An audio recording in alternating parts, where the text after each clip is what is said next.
Is this on? Is this working?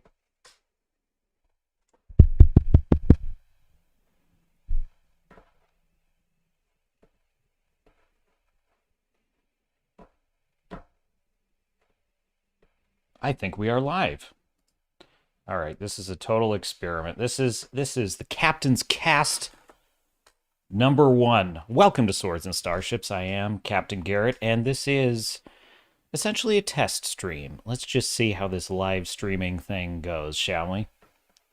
All right, so I am playing around with technology. This is all very new to me. It's all very exciting. Very happy to be in front of so many of you. I'm going to treat this as kind of a dress rehearsal, and we'll just see how this goes.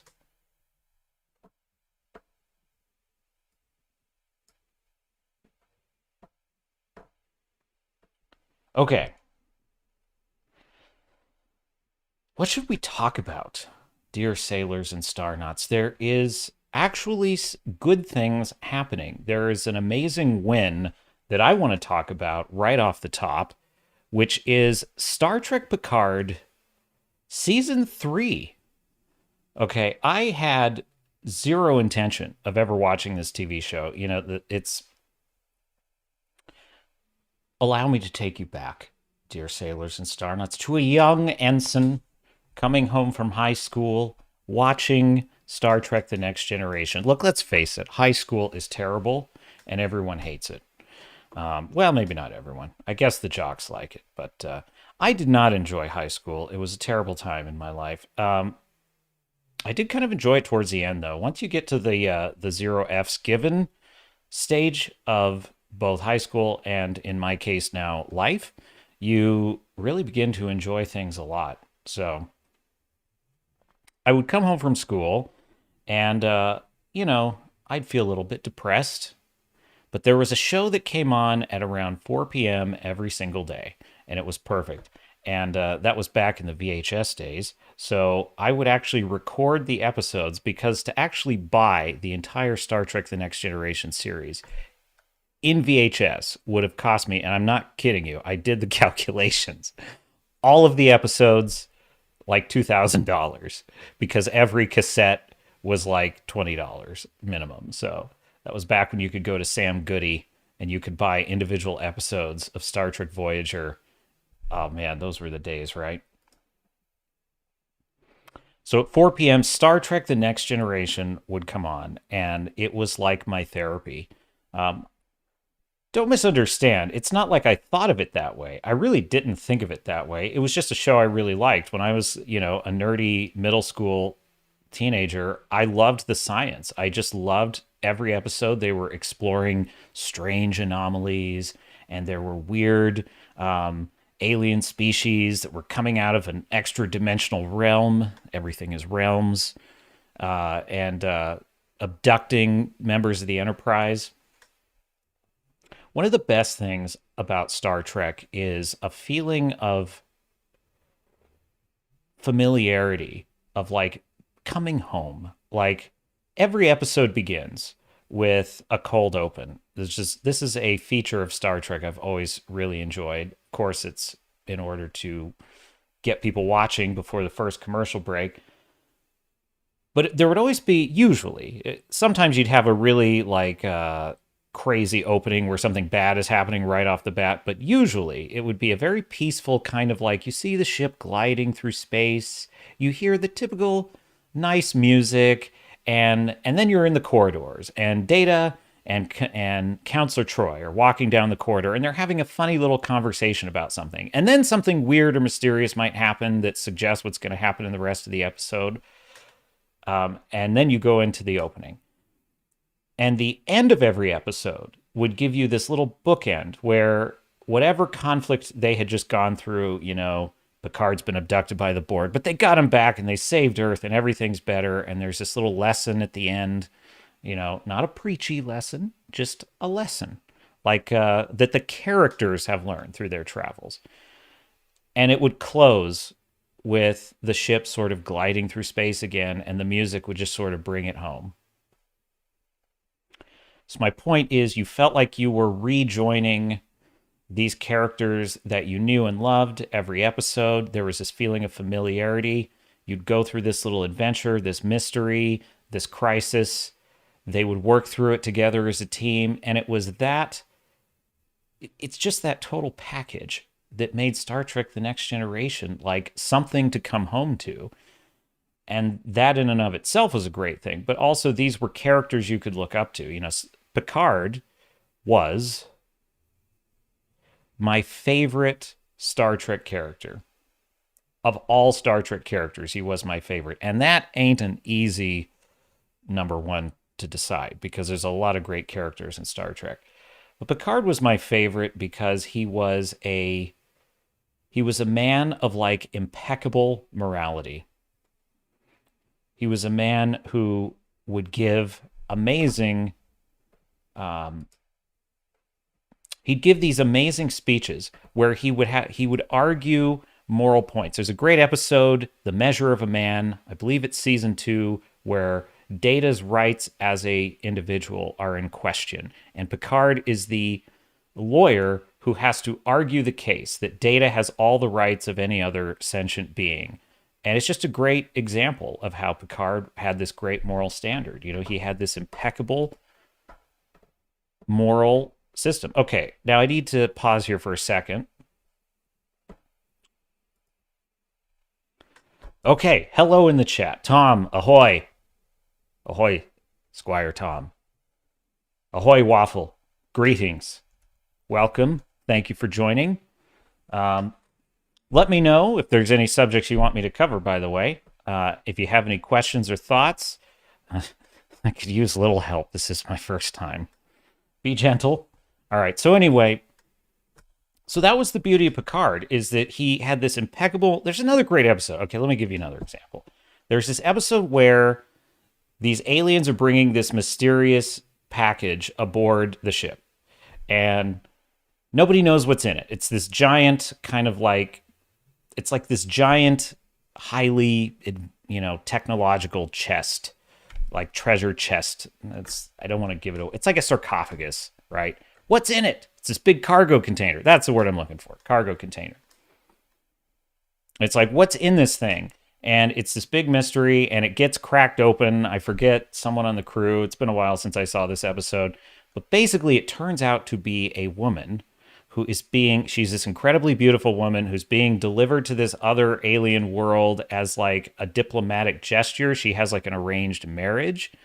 And supposedly, the first man who sees her is like, well, supposedly any man who sees her can't resist her. They're going to fall in love with her.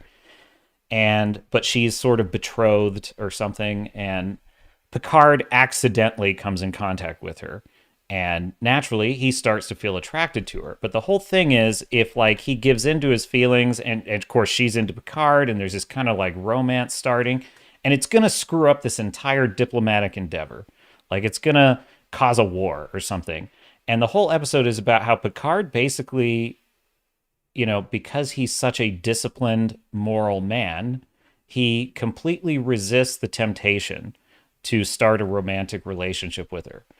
And at the end of the episode, all the aliens are kind of like in stunned awe that he was able to resist. And the whole point is that he was falling in love with her, and he did want to, return those affections, but he had a duty and he stuck to it. So anyway, I admired Picard because he gave me an example to live up to.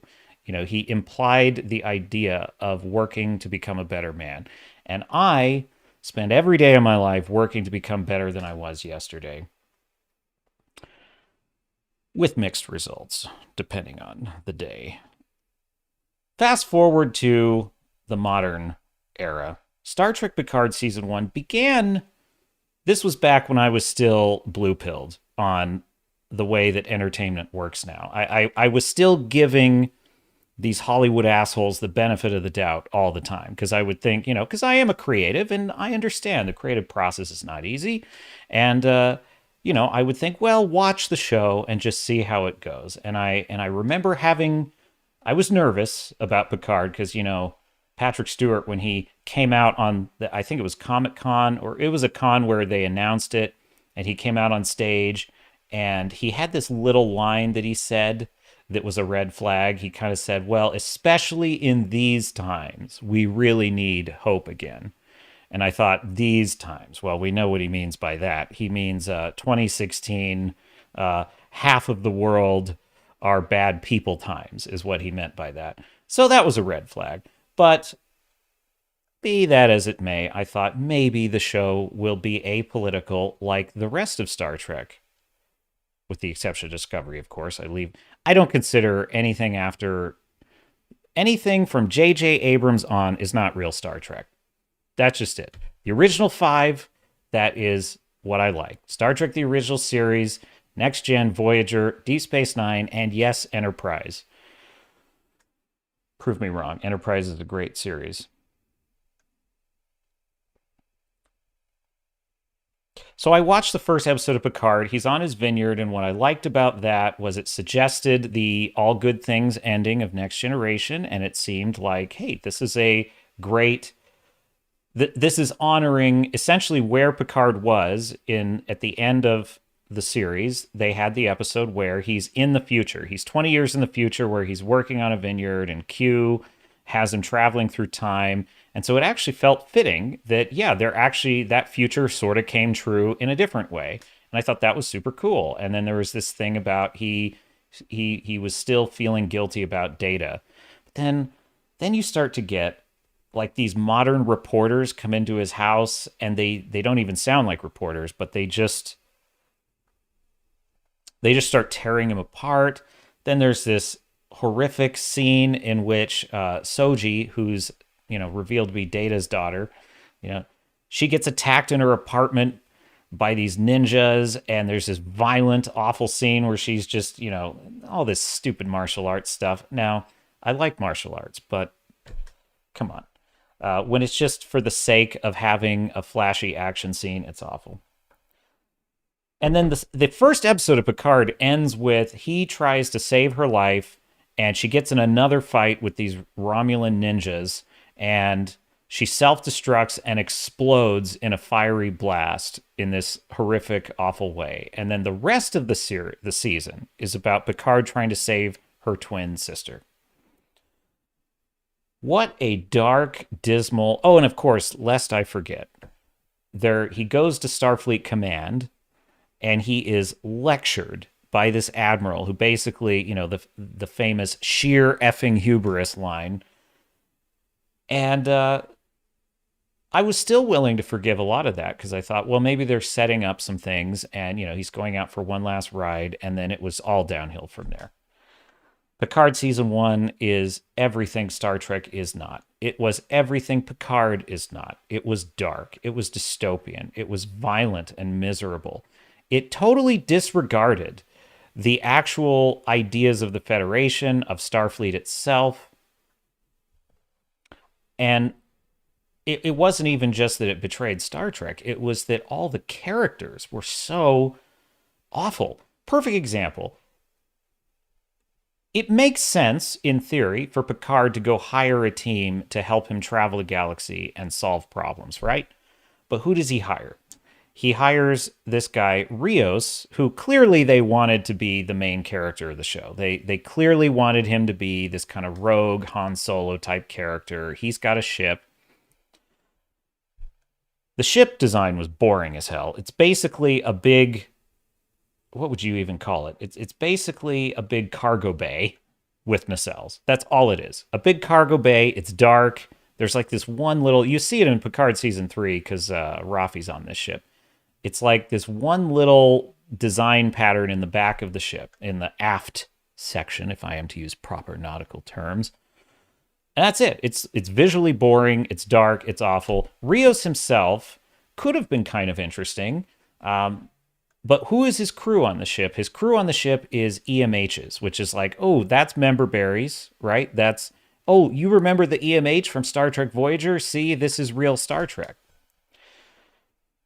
He has an EMH of himself, which is just himself with different accents, and he has 5 of them, and these 5 holograms run the entire ship.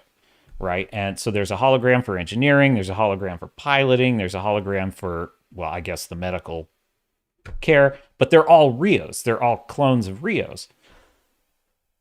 So what does this do? It robs the other characters on the show of having anything to do on the ship because there's holograms who can do everything. So right there, that's terrible writing. That is terrible writing.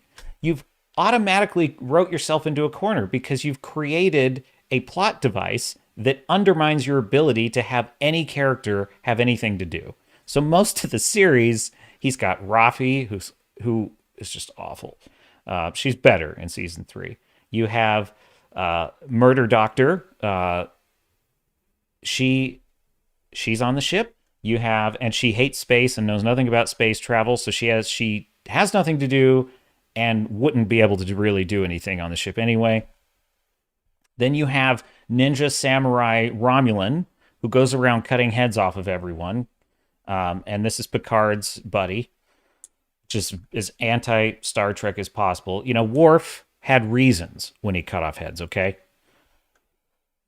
And then you have, who else was on the show? I don't even remember now. Oh, they brought in 7 of 9 in season 1. And at first I was excited. And then it turned out that 7 of 9's plot arc was horrible. Basically, her surrogate son is stuffed in the fridge in a cold open. They show his eyes being torn out and he's being murdered horribly for his Borg parts. And she kills him. And he has basically one speaking line, which is to in agony beg for death.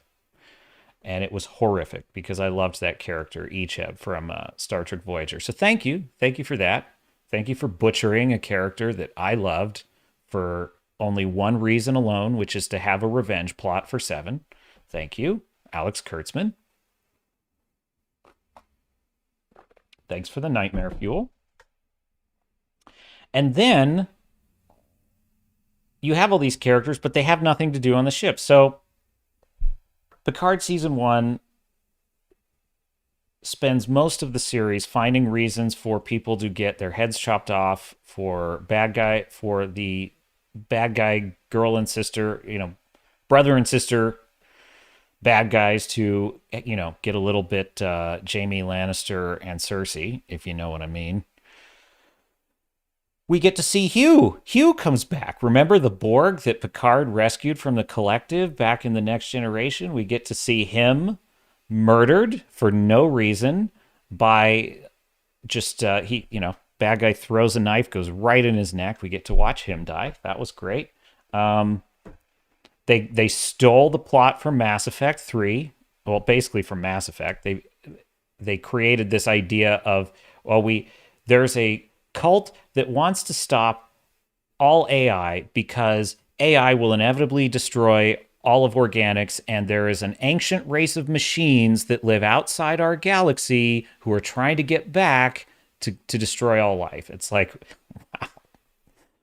But also, they had never watched any of the Voyager or Next Gen episodes that dealt with AI because AI had Robert Meyer Burnett made this point. It's like AI had already been dealt with in Star Trek. And it's not that you couldn't tell news stories, but the point is there was already a canon of moral arguments that had already been negotiated in the story of Star Trek, both with the holographic Doctor on Voyager and with Data in Next Generation and in other ways too. I want to say, I guess Deep Space Nine didn't really do much with AI ideas, but there were some here and there. But basically, that idea had already been explored, and they just ignored it. They just didn't know about it, and they just totally disregarded it. And they opted for the most basic, most common cliched AI plot possible. Oh, AI is dystopian; it'll take everything over, and we can't allow it to exist. Okay, well, that's great Star Trek. So I could go on about this for some time, but I won't bore you with more. I will just say this. I was done. I was done with Picard. It was awful. Red Letter Media, they had this great discussion where they talked about how it was like that. Watching Picard was like that movie Stand By Me, where these these kids, they go on this little adventure because they want to see a dead body. And when they actually find it and see it, it kind of changes them in a way they weren't prepared for. And they're never the same after that. And it's not for the better. It's like, it actually turns out to be this traumatic experience. And they said that watching Picard was sort of like that. It was like you're seeing the corpse of Star Trek, and it changes you to see it. Because for the first time in my life ever, I couldn't watch a Next Generation episode and appreciate it after watching Picard season 1 and about 3 episodes of season 2, because I quit after that. And I just couldn't take it anymore. It was like, I can't bear the thought that this is where these characters are headed. It's so awful. And, you know, you can do that thing, headcanon, you just disregard it. I'm just going to disregard that plot ever happened, but there's only so much that can do for you, really, because a part of me also has just kind of made my peace with Star Trek. I've made my peace. Star Trek was a thing, you know, in the 90s and the aughts that I enjoyed. And, yeah, I kind of held out hope, you know, for a little while in those decades that it might come back strong. But you know, things end. All good things come to an end. And that is as it should be. Nothing is permanent. I'm okay with saying goodbye to things I once loved and thinking of them fondly once in a while. And that was my attitude about Star Trek for many years. And then Picard and Discovery came along and and it was like, oh, thank you for digging this up just to deface it and ruin it for me. Because it you know, before I at least had a fond memory of this thing that was never coming back. And now I have a terrible dystopian nightmare to think of whenever I think of what I used to love about Star Trek.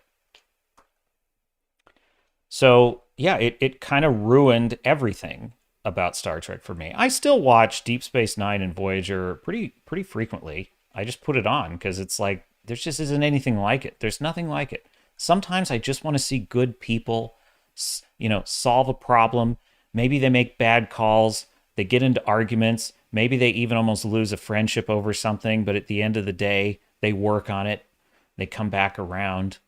You know, there's something to be said for just an hour of that once in a while. And I enjoy it. So then I'm watching. I'd sworn off Picard, never watching this again. I don't, and of course they dangle the whole, you know, the whole Next Gen crew's coming back for season 3, and I thought that is a false flag if there's ever been one. That is a trap, baited. You know, that's an offer you can't refuse, right? That is like, we're gonna bring back all of the TNG cast, and it's like, no, you don't get to do this to me. You don't get to dangle that in front of my face, get me to watch it. Maybe the first episode is passable, but then it begins. The destruction of all these characters. They turn them into assholes. They turn them into a dystopian nightmare. You know, they did it to Seven. Seven was this interesting, you know, sort of hyper intellectual, rational character. She was a little bit robotic, but also had this human vulnerability to her that was so interesting. And what do they turn her into? They turn her into this murderous, vengeance, Fenris Ranger who's just vaporizing everyone in sight because of, you know, they killed her son, basically. How boring. You know, it's like, I love a good revenge arc, but that's not Seven. That's not a Seven story. And I didn't want to see that happen to Riker and Geordi and Worf and all of them. It's like, no, I've seen it done to Picard, and I've seen it done to Seven. I don't need to see it done to anyone else. And so, yeah, no chance I was going to watch season 3. 0. And then I'm watching Critical Drinkers Open Bar stream, and Robert Meyer Burnett's on there. And I had already heard what Robert Meyer Burnett was saying. Like, I'd already heard it. I'd heard, you know, there's credible people who are saying this is a good season. I'm like, don't care. I don't care. Like, no way. But then I actually heard what Robert Meyer Burnett had to say, and he said, he totally convinced me. And I have a video on my channel if you want to check it out, right? And he totally turned me around on it. I can't believe it. But I'm still skeptical. So I have been watching Star Trek Picard. We are 3 episodes into season 3, and I have got to tell you, wow. What an absolute 180. Couple of things. One of the reasons why this is a total turnaround And as Robert Meyer Burnett, he kind of told this whole story, and this helped a lot. Alex Kurtzman and Akiva Goldsman, who are cancer to Star Trek, to fiction, and to art in general, and are, Robert Meyer Burnett says, I think Alex Kurtz is probably not a bad guy. It's like, well, if you're talking about, is he a nice person in his personal life? Okay, maybe. But he did a very bad thing, which is to absolutely destroy a story that people care about and then abuse and disregard the fans who objected and gaslight them. It's, I don't consider that good behavior. So regardless of whatever other things are going on in his life, that's a bunch of crap. And yeah, they're awful. They're awful people, at least in that one area. That is awful behavior. And I cannot imagine. I just, even if I were a writer and I were put in charge of something I actually didn't care about, like, what's a good example? Okay, let's just say Harry Potter. That's a perfect example, actually, because I don't like Harry Potter. I'm not into it. I don't find totally cool if you like Harry Potter. Nothing against a Harry Potter. I understand liking something like Harry Potter. It just ain't my thing, okay? That being said, if for whatever reason there was some odd twist of fate and I was offered this job and it was like, this is your one shot to write a series and it's a Harry Potter series, and it was like, I have to take this job. Right? And now I'm suddenly helming a series about Harry Potter. And I know for a fact I don't like Harry Potter. What would I do? I could tell you exactly what I would do. I would immediately get other writers in the room who did like it. I would immediately get other people who are huge Harry Potter fans who can tell me all about whether I'm in Hufflepuff or Slytherin. I would get them all in a room and I'd say, okay, here's the deal. I'm not super into this, but I want to do something awesome for the fans. So what are the things they like? Like, explain this world to me, help me understand it, right? That's what I would do. And when someone interjected and said, no, Harry would never do that. You can't write a scene like that with Harry Potter because X, Y, and Z, because of this, this and that. He would never speak to a muggle that way. I would listen. I'd be like, okay, right. Okay, so this is, and here's the part in the book, right, that proves it. I would be so down to listen to all that. And my goal would be to put aside how I felt about Harry Potter and to tell an amazing Harry Potter story. And I really would. I would be tempted. I won't deny this. I would be tempted to put my own spin on it. So I sympathize with that. But not spin, right? But like the stories I like to tell are probably not very Harry Potter type stories. So I probably would be tempted to tell a story that veers off of the typical Harry Potter thing. But that's why I would have the Harry Potter fans in the room. And I would certainly be interested in watching Harry Potter-like YouTubers talk about it. I'd certainly want to hear what they had to say. What are the things they like? What are the things that they hope for and expect? And my goal would be to create something they all loved. And maybe it might be just a touch different than what they expected, but so long as it honored the characters, it honored the world, and it told a great story, I'd be happy. And if it turned out that despite my best efforts, I had written something that the fans felt was an absolute betrayal and ruined these characters for them, I'd be horrified. I'd probably go into a spiral of depression for like 6 months because I would feel like, wow, I've just destroyed something that was important to people. And that's something you may not even be able to repair, quite frankly, but I would try. But I would probably feel quite despondent because how would you repair that? But certainly it would be my job. So that's what tells me that Kurtzman and Goldsman aren't really good people, because a good person would have shame or would have remorse for the damage that they had done. They would have remorse for the damage that they had done to something people cared about. Goldsman and Kurtzman are locusts, and they don't have any regard for the damage they've done. They don't care. They are corporate. These people are common, in the corporate world. I've met them in my own corporate travels. They are people who blame others for the things that they do wrong. They will play the political game. They'll backstab anyone to get higher up.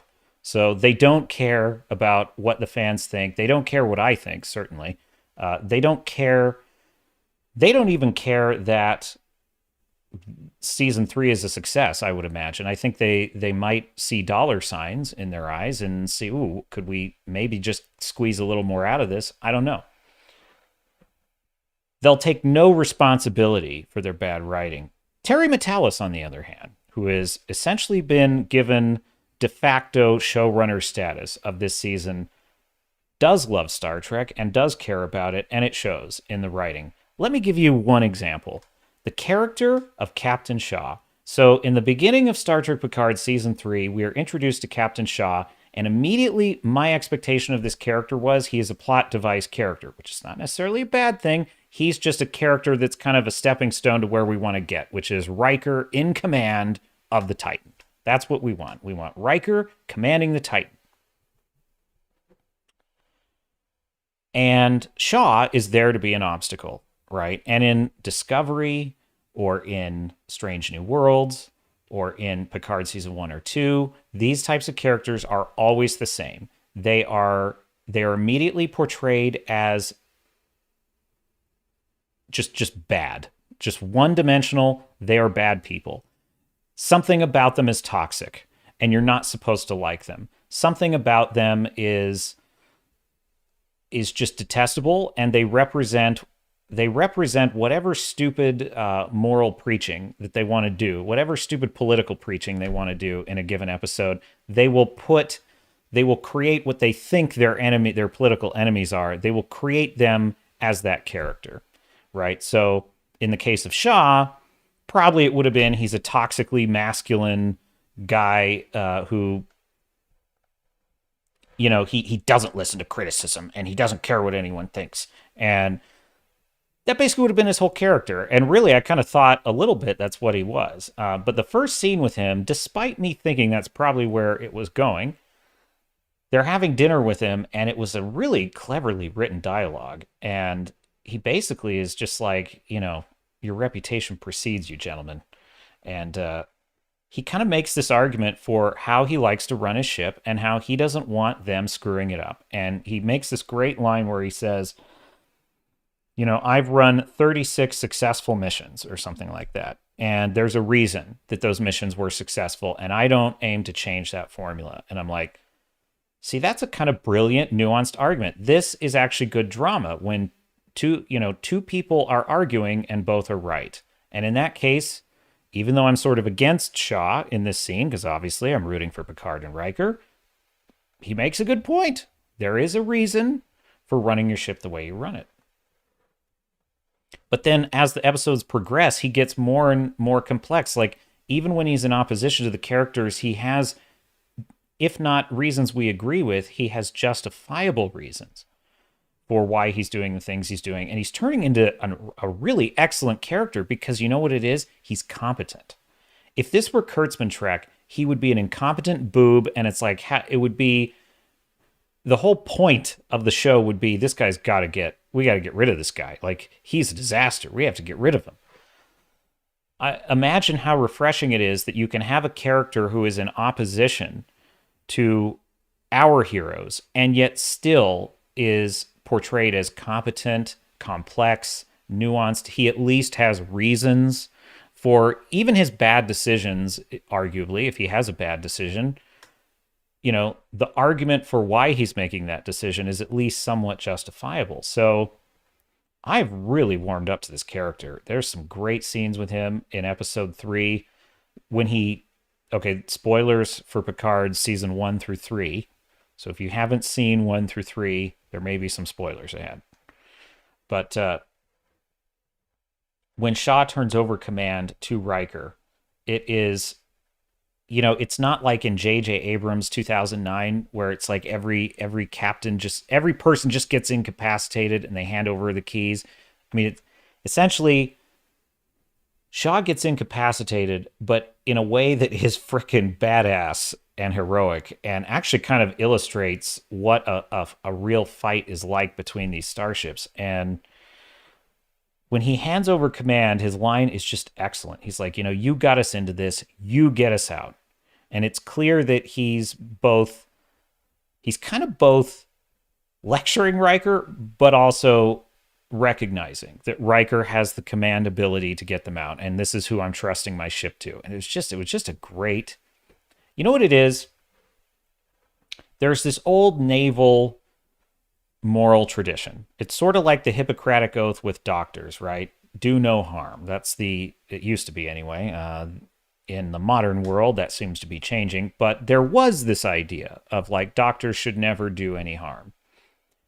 And that has always been an idea in Star Trek as well. Every doctor in Star Trek has operated from that moral principle. Well, there's an old naval moral principle, which is the captain is responsible for everything that happens aboard their ship, regardless of any individual fault for anything, whether or not something was being hidden from the captain. Even if the captain fought a good fight and the ship was lost, the captain still must answer for that. It's like, even if it wasn't the captain's fault the ship went down, they still have to be court-martialed. They still have to face an inquiry and explain themselves. Like, why did your ship go down? And I really quite like that principle. And Kurtzman Trek has none of that. In Kurtzman Trek, captains seem to think that their purpose is to be on a super fun adventure with their friends and talk about their feelings all the time. It's like Star Trek Picard Season 3 is back to the old principle, which is every captain is in that position for a reason. You do not become a Starfleet captain by chance, or you do not become a Starfleet captain by nepotism. Kirk was the original archetype of this. Kirk was the most competent man on the Enterprise, period. The most competent person on the Enterprise. Picard was the most competent person on the Enterprise. Sisko was the most competent person on Deep Space Nine. Janeway, the most competent commander and scientist on Voyager. That is the Starfleet ethic, right? And so if there is a captain who is in that chair, it is for a reason. And what I love about Shaw is that even though he's not the captain we're rooting for, he's really not the captain we want, because we want Riker to be the captain, or perhaps Picard. But yeah, it's really Riker. Riker's the MVP. Still, we understand. Shaw earned his place. He earned that chair, and he deserves it.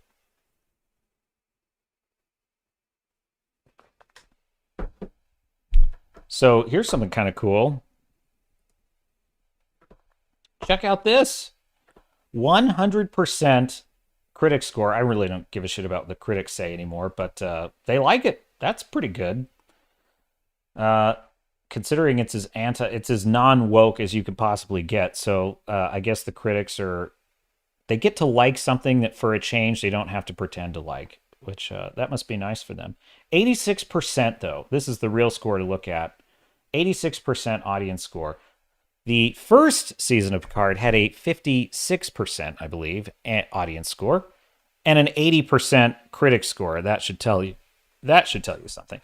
And then season 2 had a 28% audience score and deserved it. It should have been a 0. I mean, a flat 0. Season 2, I've said Star Trek Picard is the worse than Lower Decks, and I mean that. Star Trek Picard is the worst Star Trek series of all time, and season 2 of Picard was the worst season of Star Trek of all time. I mean, it's not, well, I don't want to jinx it. It's nearly impossible to do worse than that. So, Star Trek Discovery is finally ending with season 5.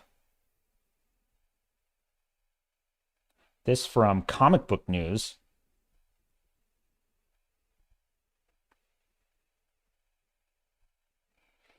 Star Trek Discovery is a perennial favorite on the service, near and dear to the hearts of legions of Star Trek fans, as well as all of us here at Paramount Plus, said Tanya Giles, Chief Programming Officer at Paramount Streaming.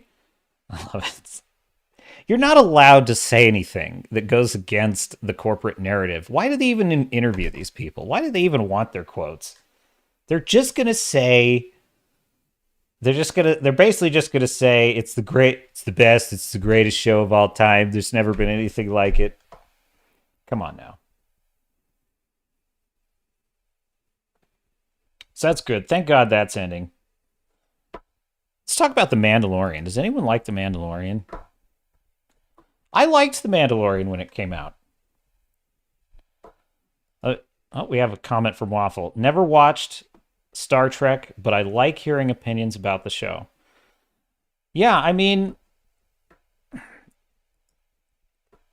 yeah, Star Trek is one of those things. It is a nerdy thing. Like, it's a super nerdy thing. When I was in school, like, it was, if you were talking Trek with other kids, you knew they were not the athletic types. Let's just be honest. But what's funny too is like my friends and I were so nerdy. We would talk about all the capabilities of the starships because I will say this. Star Wars. I don't know, Waffle. Are you a Star Wars fan? Let me know if you're a Star Wars fan. But in Star Wars, I think there's less attention on the technical aspects. You kind of just accept that there's Star Destroyers and there's Death Stars and there's they kind of just exist. They don't really talk about their actual, like, how fast can they travel or what is their actual. They talk a little bit about their armaments, but like, what does a proton torpedo actually do? You never really know. In Star Trek, it's very much different. It's very technical. They talk a lot about, because a lot of the plots are driven by the technical challenges, they talk a lot about how, like, the actual warp speed, how fast, like, if we can reach the planet at warp 9.5 in 7 hours, but we can only maintain that speed for so long. And so there'll be dramatic like chase scenes where it's like the Borg are chasing the ship and they're like, we can't maintain warp 9.9. They're still matching our speeds. We can't maintain this much longer. That's cool stuff. That's where the whole Scotty thing comes from. I've given her all she's got, Captain. That's because there were always these technical limitations. And so Star Trek nerds, we love to talk about that. We're like, well, a Klingon D7 was the pinnacle of Klingon design, but it could never have beat, and so we would get in these conversations. It was a nerdy thing. But I think what's so great about it, actually, Robert Meyer Burnett made this point. He said it's kind of like the Twilight Zone in that it's an anthology show. Every episode is kind of a different story. However, the difference is it's the same characters, going through. And that's a fun part of it. Deep Space Nine and Enterprise kind of departed from that a little bit. Towards the later season of Deep Space Nine, it became a serialized show. So look, if you want to get into Star Trek, I would say, no, you could never go wrong with Next Generation. But I would say Deep Space Nine, probably for like non-Trekkies, is probably one of the best ones. But honestly, all of the original 5 are good. So.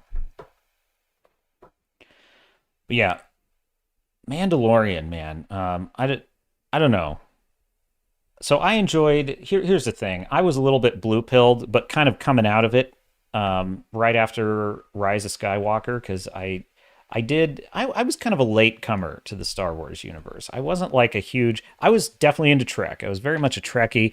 I was not much of a Star Wars guy until they did that re-release in the late 90s where George Lucas put the original trilogy back in theaters with the added scenes and everything. And I actually went to see him in the theaters. That was the first time I'd ever seen Star Wars in the theaters. And what's this is why I love going to the theater, because in the theater, you fully connect and engage with a film, and you engage with the audience around you. Your attention is on the film.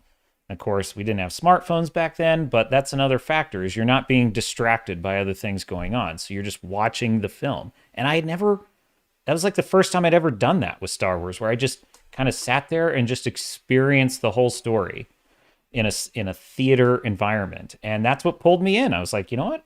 This is really cool. I really enjoyed that. And then the prequels came out and mixed results, highs and lows. I remember I loved like Darth Maul and all that stuff in Phantom Menace, but obviously, Phantom Menace I went and saw it like 4 times, I think. But you got to remember, it was like new Star Wars at the time. There hadn't been new Star Wars since the early 80s. So it was a big deal. It was like, oh, wow. And some of that was, it was the newness of it made it more fun. But yeah, there's definitely boring passages of Phantom Menace, but I was into it. Attack of the Clones, I remember liking.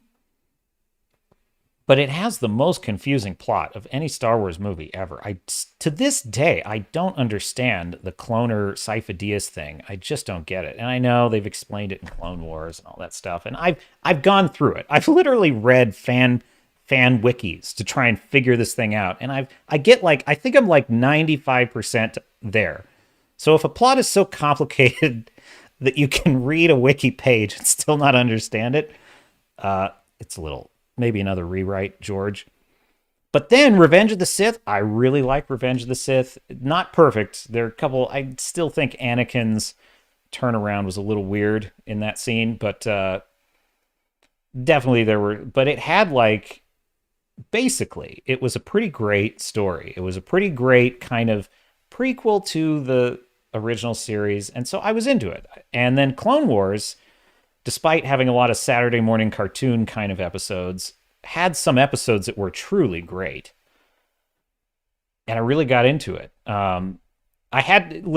There's about 50% of the Clone Wars animated series that's totally unwatchable. Maybe 40% if I'm being generous. And there's about 20% of the Clone Wars animated series that literally is like, this should be nominated for an Emmy. Like, this is an incredible... So just one example. In the Clone Wars, there's this 3-episode arc that focuses only on the clones. And so Anakin and Obi-Wan depart, they're off doing something else in this 3-episode arc. And it's just the clones who become really great characters throughout the series. They actually have names, and they have nuanced personalities. And so we come to like them. And they wind up on this planet, and it's basically like, it's like an allegory to like a Vietnam War or like a World War II meat grinder battle. It's basically like we are on this planet. It's a total battle of attrition. It's this meat grinder, and the clones are dying left and right. And it's really kind of a nightmarish episode. It's like a war movie episode. And it's 3 episodes of this, and they're fighting this, and it's amazing how they were able to make, clones and droids fighting each other seem as compelling almost as like, we were soldiers in the Star Wars universe. I mean, it was damn impressive, and I loved it. And they kind of jumped the shark at the end because they bring in this whole plot about how there's a corrupt Jedi that's leading them, but he basically turns out to be a Sith, which is a little disappointing for me because I kind of liked the idea of a Jedi that was just a bad leader, because that was kind of the idea. They're being led by this Jedi who keeps making bad decisions that's getting them killed, but they can't question the Jedi. And I thought, wow, that's a really interesting idea. And then at the end, they just revealed, oh, he's just a Sith, and he's been deliberately. And I was like, oh, that's so boring.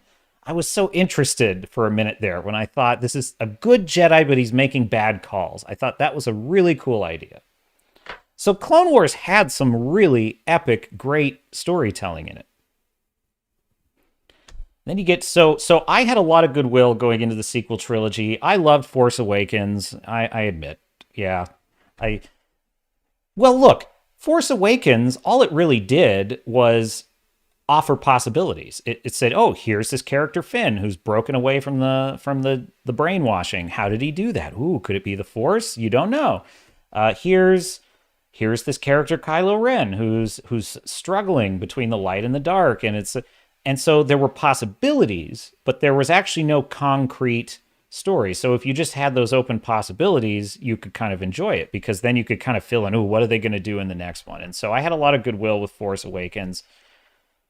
I defended the killing of Han Solo. I thought that was I actually, at first, back then, I thought that was a risky choice, and I thought it could work. And I now realize I was totally wrong. That was a totally bad take. I was super wrong about that, and I see now why. Because when I hear like diehard Star Wars fans talk about how we'll never get those 3 reunited, and then I recognize that they ruined Harrison Ford's character. They ruined Han Solo's character because they basically turned him back into what he was before he became a general in the Rebel Army. It's like, once I understood all that, I'm like, you know what, you're right. That was terrible. Still, could have worked out, but then The Last Jedi happened, and that was definitely one of those movies where there were things I liked, but there were things in that movie that were just awful. Everything with Luke was awful, and And it was weird. I was unsettled by it because part of me liked elements of it, and part of me was like, something is really, really off about this. And I never really cared about the character of Snoke, so that was one of those things where I was like, I don't really care that they killed off Snoke. And all my Star Wars friends were so mad at me about that. And it was like, fair. But I just didn't care about Snoke. He wasn't that interesting to me in The Force Awakens. So killing him off was actually kind of interesting because I was like, oh, cool. Maybe we'll actually have a more interesting villain in the next one. But obviously, that was terrible. They shouldn't have done that. Just, But then, so then after Rise of Skywalker, I recognized this is not a good trilogy. Like this did not work out at all. And Luke is ruined. Luke is totally ruined and will never be a good character again and had a terrible ending. And you ever had a nightmare where like you're running from something or you're trying to get somewhere and you just can't get there? Like you're climbing stairs, but you can never get to the top, or you're trying to get to a door, but it just won't open. It's like, that is what The Last Jedi feels like to me, because what we wanted was to see Luke Skywalker, train Rey just the way Yoda and Obi-Wan had trained him. We wanted to see him prove himself as a wise teacher and help a new Jedi save the galaxy. And then we wanted to see him kick some ass. We wanted to see him come out of retirement and kick some ass.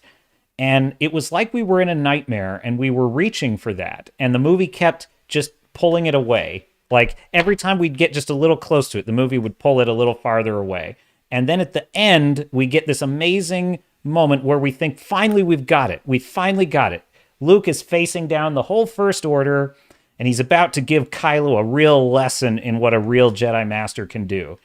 And then it turns out he's not actually there. He fades away, and then he dies. He dies. It is a nightmare where you never get... It's that nightmare. It's like, oh, you thought you had it, but you didn't. It's that nightmare where you have to tell someone something, but your voice won't work. It's exactly what that movie feels like to me. It's disturbing. It's awful. Rian Johnson, that guy's got, I think, some serious imposter syndrome in life. Like, he's got some weird mental blocks, I think, because I actually think that guy fears success. And you could argue he has a lot of financial success, but I don't think he has real success. I don't think he has success as a creative artist, and he knows it. Deep down, he knows it. And I think it bothers the shit out of him. And I think it's his own self-imposed limitations that keep him from it. Because I will just say, sometimes when I'm writing a story, I'm afraid to let myself write the story I really want to tell. I'm afraid to write the story that actually gives me the payoff I want. And it's a weird thing. I could explain it, but it'd probably just bore you. But I just think he has that. And I think that somewhere deep down, Rian Johnson knew what a good Luke Skywalker story would be. And he himself was in that nightmare where he wouldn't let himself deliver it. He just, I know that's a super weird take, but it's just a speculation on the part of mine. So I liked Mandalorian because it seemed to be restoring the old school Star Wars feelings that made the original series better. It had its problems. I definitely agree that like the first season, it was like 1 or 2 episodes were total filler. Some were like, forgettable. And it was a little bit annoying how slow the main central story was going, but I liked it. I enjoyed that it was just a Western. It was a serial adventure, which was really what Lucas intended Star Wars to mimic. That's the whole reason for the title crawl. It was meant to be kind of like Flash Gordon, which that's kind of what Flash Gordon, roughly was, is like it's a serial adventure. And The Mandalorian was part of that adventure. But I didn't understand that what had happened was because Disney controls everything and they run everything by their stupid algorithms, we can never actually have gritty stories anymore. We can never have real stakes, and everything has to have jokes and all this stuff. And because of that, we're never going to get a different story. We're going to get a safe vanilla story all the time. And I just didn't understand that when I was watching the first 2 seasons of Mando. And it's like now, after all the other just garbage, just what a pipe of sludge Disney Plus has just forced through the system. It's unbelievable. It's like every show is so freaking garbage. And I can't even believe it. I'm like, wow, I've never seen a company so committed to never learning a lesson ever. Like, it's bizarre. And but I thought Mandalorian, they can't lose Mandalorian. So I actually kind of expected the first episode of Mandalorian. I wasn't going to watch it, but I am having this channel as my new project, and I thought I just got to check it out. And I got to do a review on it. And I was like, what if it wins me over? I'm thinking, this show might win me over, and it'll be like Picard. I'll be like, oh, so you know what? Mandalorian's pretty good. And then I'll take all the shit from all the Mandalorian haters who are just be like, oh, you're a Disney shill. And I'm like, oh, whatever. If I like it, I like it. If I'm enjoying it, I'm enjoying it. And I'll give you that honest review. That first episode of Mandalorian, boring as hell. Like, of all the filler episodes of the first 2 seasons I didn't like, I would pick this one as the most discardable. Like, discard this episode. You don't need it. It's your first episode.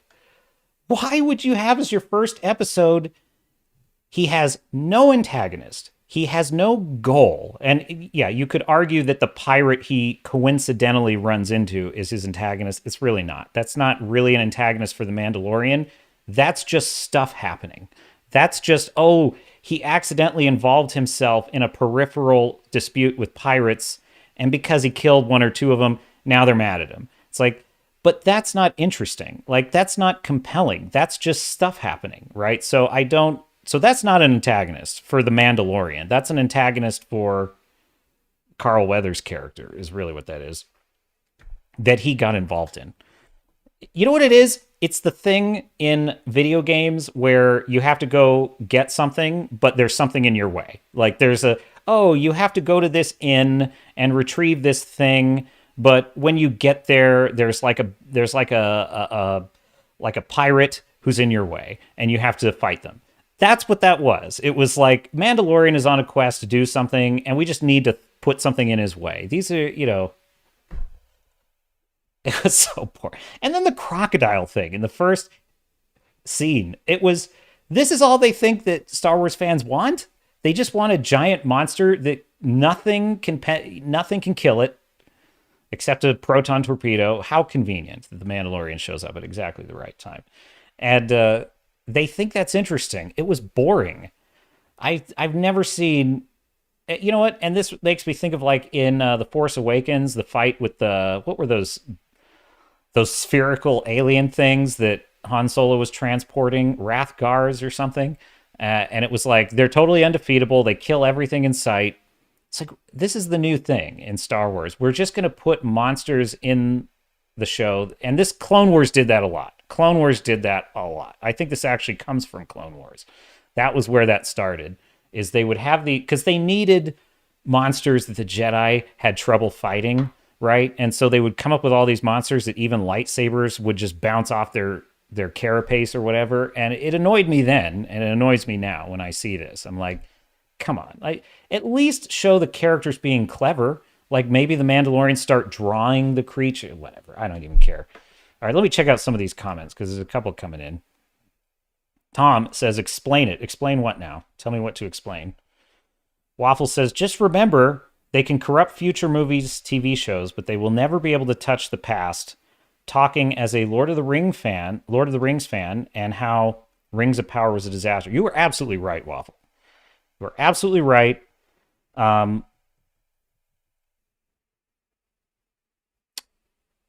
mean, I agree with you in principle. Okay, they can't the Peter Jackson Lord of the Rings trilogy, which I'm a great fan of. And I realize it's not 100% faithful to the books. And I did not like the Ghost Army at the end of Return of the Kings. That was a Deus Ex Machina that was not in the books. I didn't like that. But they're good. And they will always be good so long as we own physical media they can't edit. Because that is the one risk, is that because everything is streaming now, they can start editing these things and we won't even know it. They can basically, so definitely we need to own physical media. But yes, those will always stand. But here's the thing with Picard, man. Like, I agreed. I would have agreed with you before I saw Star Trek Picard 100%. Now I'm like 95% because I will tell you, like, after season 1 of Picard, I said, forget about. I'll just forget about it. I'll just disregard all of the Kurtzman Trek, and I'll just remember TNG and the movies I liked for what they were, and I'll just pretend the rest didn't happen, and that worked for a while. But it's like the more of this crap that you see, I would go back and I would watch Voyager, and I would see Seven of Nine, and I would start thinking about, and I would see Icheb, and then I would think about that awful scene where they're tearing his eyeball out, and I'm like, oh God. And so even just that thing intruding upon my viewing of this old property, it bothers me. It's like a splinter. And so you're right that they can't change those stories as they were. But they can still poison us. They could still poison our consciousness. And that is what I hate. I really think, Andrew Klavan had he's a novelist, Daily Wire commentator. He's a novelist. I love his takes on art. His takes on art are really interesting. Some of them I disagree with, but he had a really good point about how, like, art is not just, it should not just be anything. Like, he thinks Jackson Pollock, for example, is a terrible artist. Jackson Pollock, famous for those paintings where it's basically just paint splattered everywhere. He thinks Jackson Pollock is awful. I know nothing about fine art, but I'm inclined to agree. I've never seen a Jackson Pollock painting I find it intelligent or inspiring or brilliant. And he's like, why? Because there's what is the goal? What is the goal of this artwork? Like, art is supposed to inspire and uplift, and that doesn't mean it all has to be like happy and positive, because Andrew Klavan writes crime novels. There's lots of dark, so that's not his point. His point is that art has to have a purpose that beautifies life. The purpose of art is to beautify our lives. And the purpose of an artist is really to be a servant of the rest of society who are working more central and more important roles in life. Essentially his point is like being a doctor or, putting up power lines is a more important and valuable profession than writing movies or novels, is Andrew Klavan's point. And I love that. I think that's a great way to look at it. He said, my job as a novelist is to beautify the life of the guy that's working on the power lines, or the construction worker who's building something, or the just any kind of profession that is more central and more necessary to the working of society. He's like, my job is to make their lives more beautiful as an artist. And the minute I heard that, I was like, yes, I agree with that. And I integrated that into my own ethics. So when you create art that makes life more ugly, that is a sin. And I don't mean in the religious sense. I just mean it's a sin it's just awful. Like, why would you do that to your fellow humanity? Why, and look, I know there's people that love horror movies, and that's fine. I'm not saying those things should not exist. I'm a free speech, free expression guy, absolute, no exceptions. So I'm not saying bad art should be suppressed or censored. Don't get me wrong there. I'm just saying the goal of an artist should be to create something that adds to the consciousness. And I actually think horror movies to an extent actually do. I actually think horror movies are great, and I think they're important. They're important to the human psyche because they are a way, it's like Halloween. They are a way for us to express ourselves. So I'm not even saying that you can't have dark or even frightening things in art. From my point of view, I just think when you set out to make a Star Trek show and it's a nightmare, you've taken something away from people. You've polluted the human consciousness, the human psyche, and that's a sin. The first order. So, Tom says, Mando shooting grappling hooks into the croc made me laugh. Yeah. Why? It's like, why? Are you gonna restrain the? I can't even. How do I even describe the size of this thing if you haven't seen the episode? It's like the size of a skyscraper. This stupid thing. And it's like, oh, we're going to corral it. They're shooting it with blasters. The blasters do nothing. They do absolutely nothing. And what do? They keep shooting the thing. Just shoot it more. Shoot it a few more times. Blasters are like pea shooters in Star Wars now. Blasters suck. They can't do anything anymore. At least Andor, which was... Andor was overly praised, I think, by a lot of people who liked it, but it was also pretty good. It had some moments that were like really good. And one thing I will say is the blasters were lethal in that show, and I loved it. It's the most lethal blasters have ever seen. So yeah, but in every other Star Wars property now, it's like, yeah, the blasters are pea shooters. They will kill a human. Well, they'll kill an armored human easily. Like, no armored human except for the Beskar armor, whatever, who cares? But like the Stormtrooper armor, it'll go right through that. Why do they wear armor? Why do the Stormtroopers wear armor? I've never understood this. Like, the armor's totally ineffective, does nothing. Like, it does absolutely nothing. And they've always worn it. And so anyway, Clone Wars did kind of address that a little bit, which was fun. The clones had armor that had some effectiveness, and that was kind of interesting. So I enjoy stuff like that. But yeah, the blasters are weak and lame.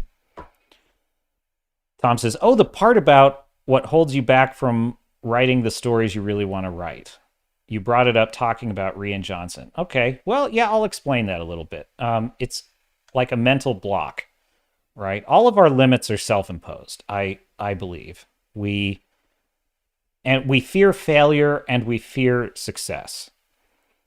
And part of writing any fictional work, it's a tightrope, I think, because you can't just write, no disrespect to fan fiction, because there's a lot of great fan fiction, but one of the reasons why fan fiction is generally regarded as not great work is because it is meant to simply gratify the desires of the writer.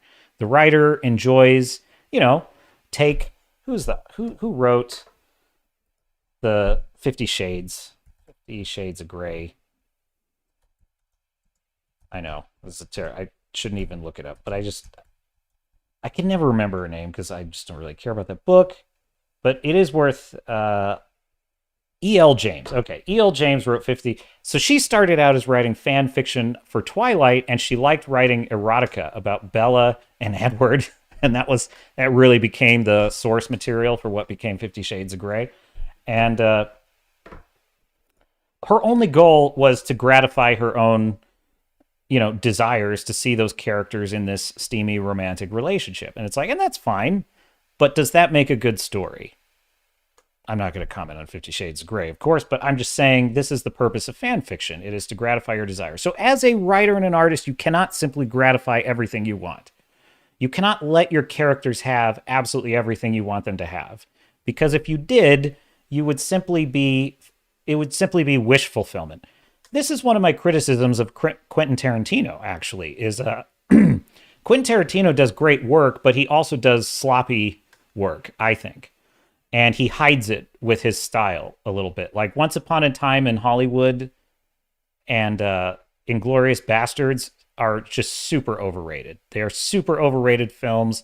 I really kind of dislike both of those films overall. There are things in them that I liked, but generally my problem with what he does is a lot of it is so wish fulfillment that it's kind of embarrassing to watch. Like, it's just like, yeah, he just loves the idea of all these actors turning the tables on the Charles Manson attack. It's like, which was fun to watch, I will admit, but is that a good story? I don't know. It's silly. I don't, there's not any part of me that can't not think about the fact that this didn't actually happen this way. So I don't know. So that's my thought when I'm writing something, is like, I can't just give in to everything I want. I have to really consider, what is the price the character has to pay to get this? What is this story really about? And but it also has it's a double-edged sword, because if you take that too far, you actually start withholding from yourself things that you as a writer find fun. And really, as a writer, you should be having some fun when you're creating a story. You should be writing a story that is fun for you and that you want to read, to a point. Obviously, you have to consider the audience, but you are part of the audience when you're writing a story. And so, I'm working on this science fiction story that I'm writing, which there'll be more on that later. And sometimes I think I'm withholding from myself what I actually want the story to be about. So I don't know how else to describe that. So I just think probably Rian Johnson, maybe in his heart of hearts, he thought, wouldn't it be fun? I'm just speculating here. Wouldn't it be fun to just tell a great story about Luke kicking ass and all this stuff? And it's like he deliberately chose every possible opposite choice to a classical story. We will end all hope that this villain is going to continue in the franchise. We'll just disregard the villain. The villain didn't matter. We will undermine all of the questions about Rey's parentage. We'll disregard those, throw them out. We will have the wise master refuse to teach the student, and the student will just simply learn on her own. He subverted every single classic storytelling principle, and that is a hint to me that he's someone, I think, who is afraid to tell a story that would actually please him, that he would actually enjoy. I think he defines himself by his opposition. Like, that to me is a sign of insecurity, right? As an artist, because the insecurity is my work isn't good enough, and so I have to tell a story that stands out, right? And I think the way people get at that a lot of times is to simply try and be counterculture and just surprise, Here's a good example. Game of Thrones, right? George R.R. Martin, as he has always put it, and I kind of love people explain, people ask him, why do you kill off all your characters? And he always kind of, his explanation I've always enjoyed, which is that he hated it when he was a kid reading books when he always knew the hero was going to win. The hero could be surrounded by 30 assassins, but we knew the hero wasn't going to die. And he kind of hated that. And so he set out to tell a story where you'd be, as he puts it, afraid to turn the page. And I kind of admire that. Like, that came from a real place. He wanted to tell a story that would please him, right? And a story that would please him is one in which he really was afraid for the hero's fate. And I thought that's a good reason to write that way. And I quite enjoy that. And I think that's partly why Game of Thrones, to an extent, at least at first, was so successful, because it came from a genuine and authentic place, right? Rian Johnson, it's the opposite. Rian Johnson is the type of guy, I think, that sees an artist doing something like that and takes the wrong lesson from it. He sees that and sees all of its great success. Again, this is purely speculation on my part. I don't know if this is actually true. I'm just saying this is what I see, right? He sees something like that and he thinks, that's exciting. People are loving it. It's getting attention because it's subverting the trope that the hero always wins. And that's why it's successful. It's like, no, it's not successful because of that. It's successful because it came from a place of, I want to create this experience, and I want to create a different experience than you're expecting. And it came from an authentic place. Rian Johnson is just subverting for the sake of subverting, because he wants attention, and he wants attention for his work, and his work is crap. And he hasn't put in the effort to tell a story that would maybe actually be traditional and pleasing, that would also be successful. And in his defense, that's a very hard thing to do. I can understand wanting to hide from that. But hey, what do I know? He got paid $100 million to write 3 movies for Netflix, so I guess he's probably happy. Is he happy? I wonder. Would you be happy $100 million and you ruined? You're the man who destroyed Luke Skywalker. Is he happy? Maybe if he's a psychopath. If he's a psychopath, yeah, he probably doesn't give a shit. He goes on Twitter and he claims he's very happy with The Last Jedi, and he loves to just like stick it to the fans, be like, I'm glad I pissed you off. It's kind of his attitude. No, he's not. I don't believe that unless he's a psychopath. But I'm willing to give him the benefit of the doubt that he has a soul. I'll give him that. So, somewhere deep down, it bothers him. I think it does, because A, he feels the need to talk about it, so there's something there. He feels the need to defend himself, which is natural but really, if he really was proud of his work, I actually think he'd be more open to hearing people's critiques. I really do. I think if you love what you did and then people shock you by saying this is terrible, I don't know. My reaction to that is, wow, I thought this was great. And well, I have had that experience because my books were edited by a professional editor. And it's amazing how like a scene I thought was kind of nothing was like, oh, this scene was amazing. But then, I kind of get the notes on a scene that I thought was brilliant. And it was like, oh, this made me laugh and not in a good way. And it's like, ouch, yikes. But my next reaction was, okay, why? Why did you have that reaction? Or it was just to agree. Like, you know what? You're probably right. I'm going to cut that chapter. But like, generally, it was surprising, and it would make me wonder why I thought this was such a great thing and someone else didn't. So, Rian Johnson must have some curiosity if he cares about it. If he really stands behind his work, he must have curiosity. But he doesn't exhibit any.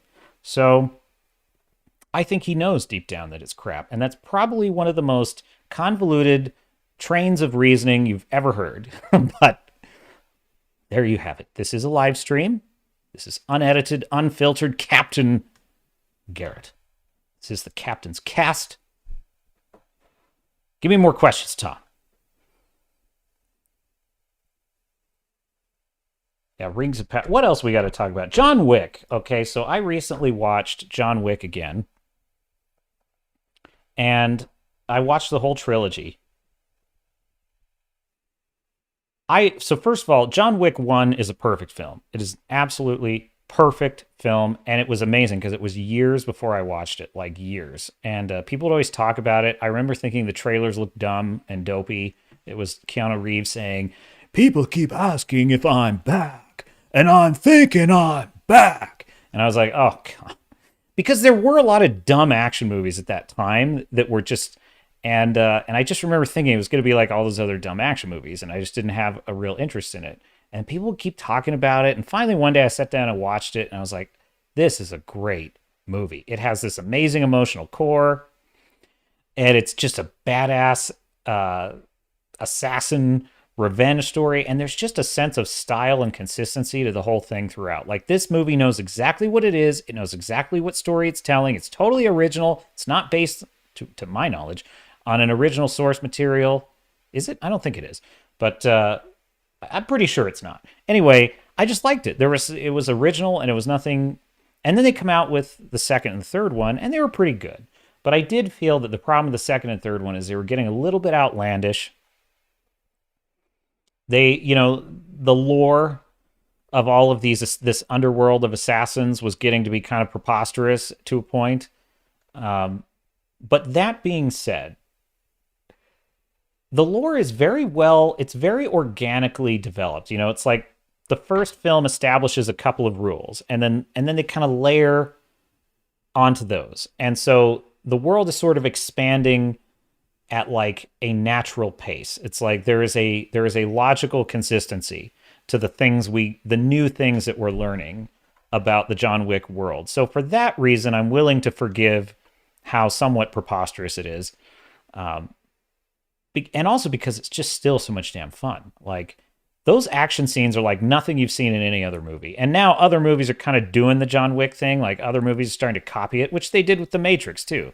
Once The Matrix came out, you had never seen anything like The Matrix. And then every Super Bowl commercial was like The Matrix. So they're doing the same thing with John Wick, but John Wick is the OG with this amazing jujitsu, what they call gun fu fighting style. And I'll tell you something is, like, one thing when I've watched this with people who haven't seen it, one of the things that stands out is how John Wick never leaves loose ends. Like, in most action movies, there's that stupid cliche where, they wing the bad guy, but then they let the bad guy sort of crawl away, and then the bad guy comes back and attacks with an axe or something. And it's like, John Wick doesn't do that. He ends permanently every single enemy he fights, period. And to the extent he doesn't, it's only because they were able to stop him or delay him from doing that. So, like, and it's all very, within its outlandishness, the actual martial arts is pretty plausible, right? So, and I don't know firsthand, but I hear jiu-jitsu people talk about how, like, the moves look pretty actually authentic. So, but also, it builds a story in the proper way if you watch those stories. So that brings me to John Wick 4, I found, try this headline. From Comic Book News, John Wick 4 box office estimated huge opening. I was just taking a gander at this. John Wick 4 opens later this month. Super excited. Estimates offer John Wick 4 will open in the $60 to $70 million range, which is more than Chapter 3's $56 million, more than Chapter 2's $30 million, and more than Chapter 1's $14 million. I mean, that's a perfect example of what I'm talking about. These films build on success. Compare that to like DC constantly spinning their wheels trying to launch the Justice League. They did it the backwards way. They said, oh, we need our massive Justice League movie so we can compete with the Avengers. It's like, you don't... Even the MCU is betraying their original model. The MCU's original model was just like the John Wick model. It was one good movie. We got it. We got a profit. People liked it. Cool. Let's do 2 more new characters, Thor and Captain America. Okay. And we can build on that, right? And John Wick is doing that. It's building on success. It is never getting ahead of itself. And that is why these movies are doing so well. That is a perfect picture of what you should be seeing when sequels are working, right? 14 to 30 million to 56 million to 70 million opening, and the next one will probably be even huge. Yeah, even bigger. I was going to say huger. That's not a word. Huger.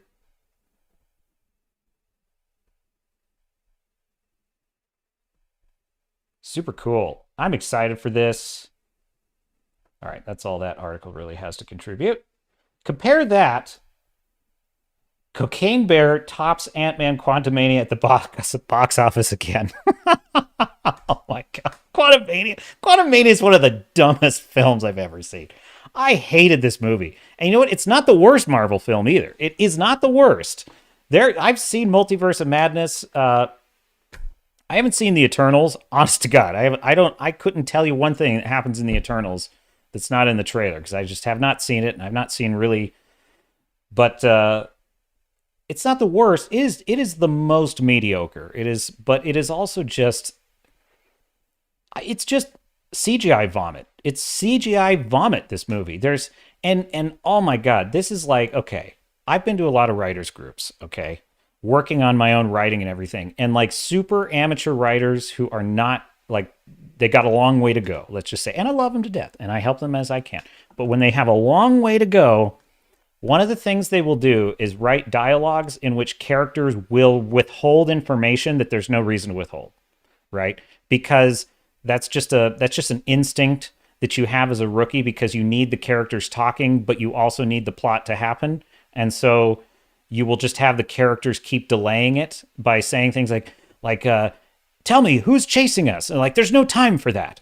It's like, but who is it? What's happening? It's like, I'll tell you later. You just have to trust me. What? Well, why can't you tell me? And it just goes on like that. You know, it's just spinning wheels. And it's like, you know, there has to be an actual reason for the character to withhold the information because real people wouldn't talk like this, right? And that is exactly how the dialogue is in this movie. Janet Pym, who has lived for 30 years in the quantum realm, is they're being chased by something. Not like actually chased. They just know that someone's on their tail, and they just will not. And Hank Pym keeps asking, "Honey, who's after us?" And there's time. There's actual time to reply, and she just keeps saying, "I can't tell you," or well, she doesn't say, "I can't tell you." She says, "I'll tell you later," right? And then he says, "But honey, come on. I think you owe me an explanation." And she's like, "Listen, I just need you to trust me right now." I'm like, there's no reason. There's no reason for this dialogue. The whole movie's like that. Ugh, okay. Marvel getting beat out by a 500-pound black bear, which consumes a significant amount of cocaine and embarks on a drug-fueled rampage. Well, let me tell you something. Quantumania probably could only be enjoyed during a drug-fueled rampage. Oh, man. It's all downhill for Marvel's Ant-Man and the Wasp Quantumania, which is turning out to be a massive bust at the box office, as once again, the flick that introduces the next MCU's big bad leads to multiple Avengers movies getting beat out by Cocaine Bear. I said this in my video. How much failure is necessary for the Marvel Cinematic Universe to please just go away?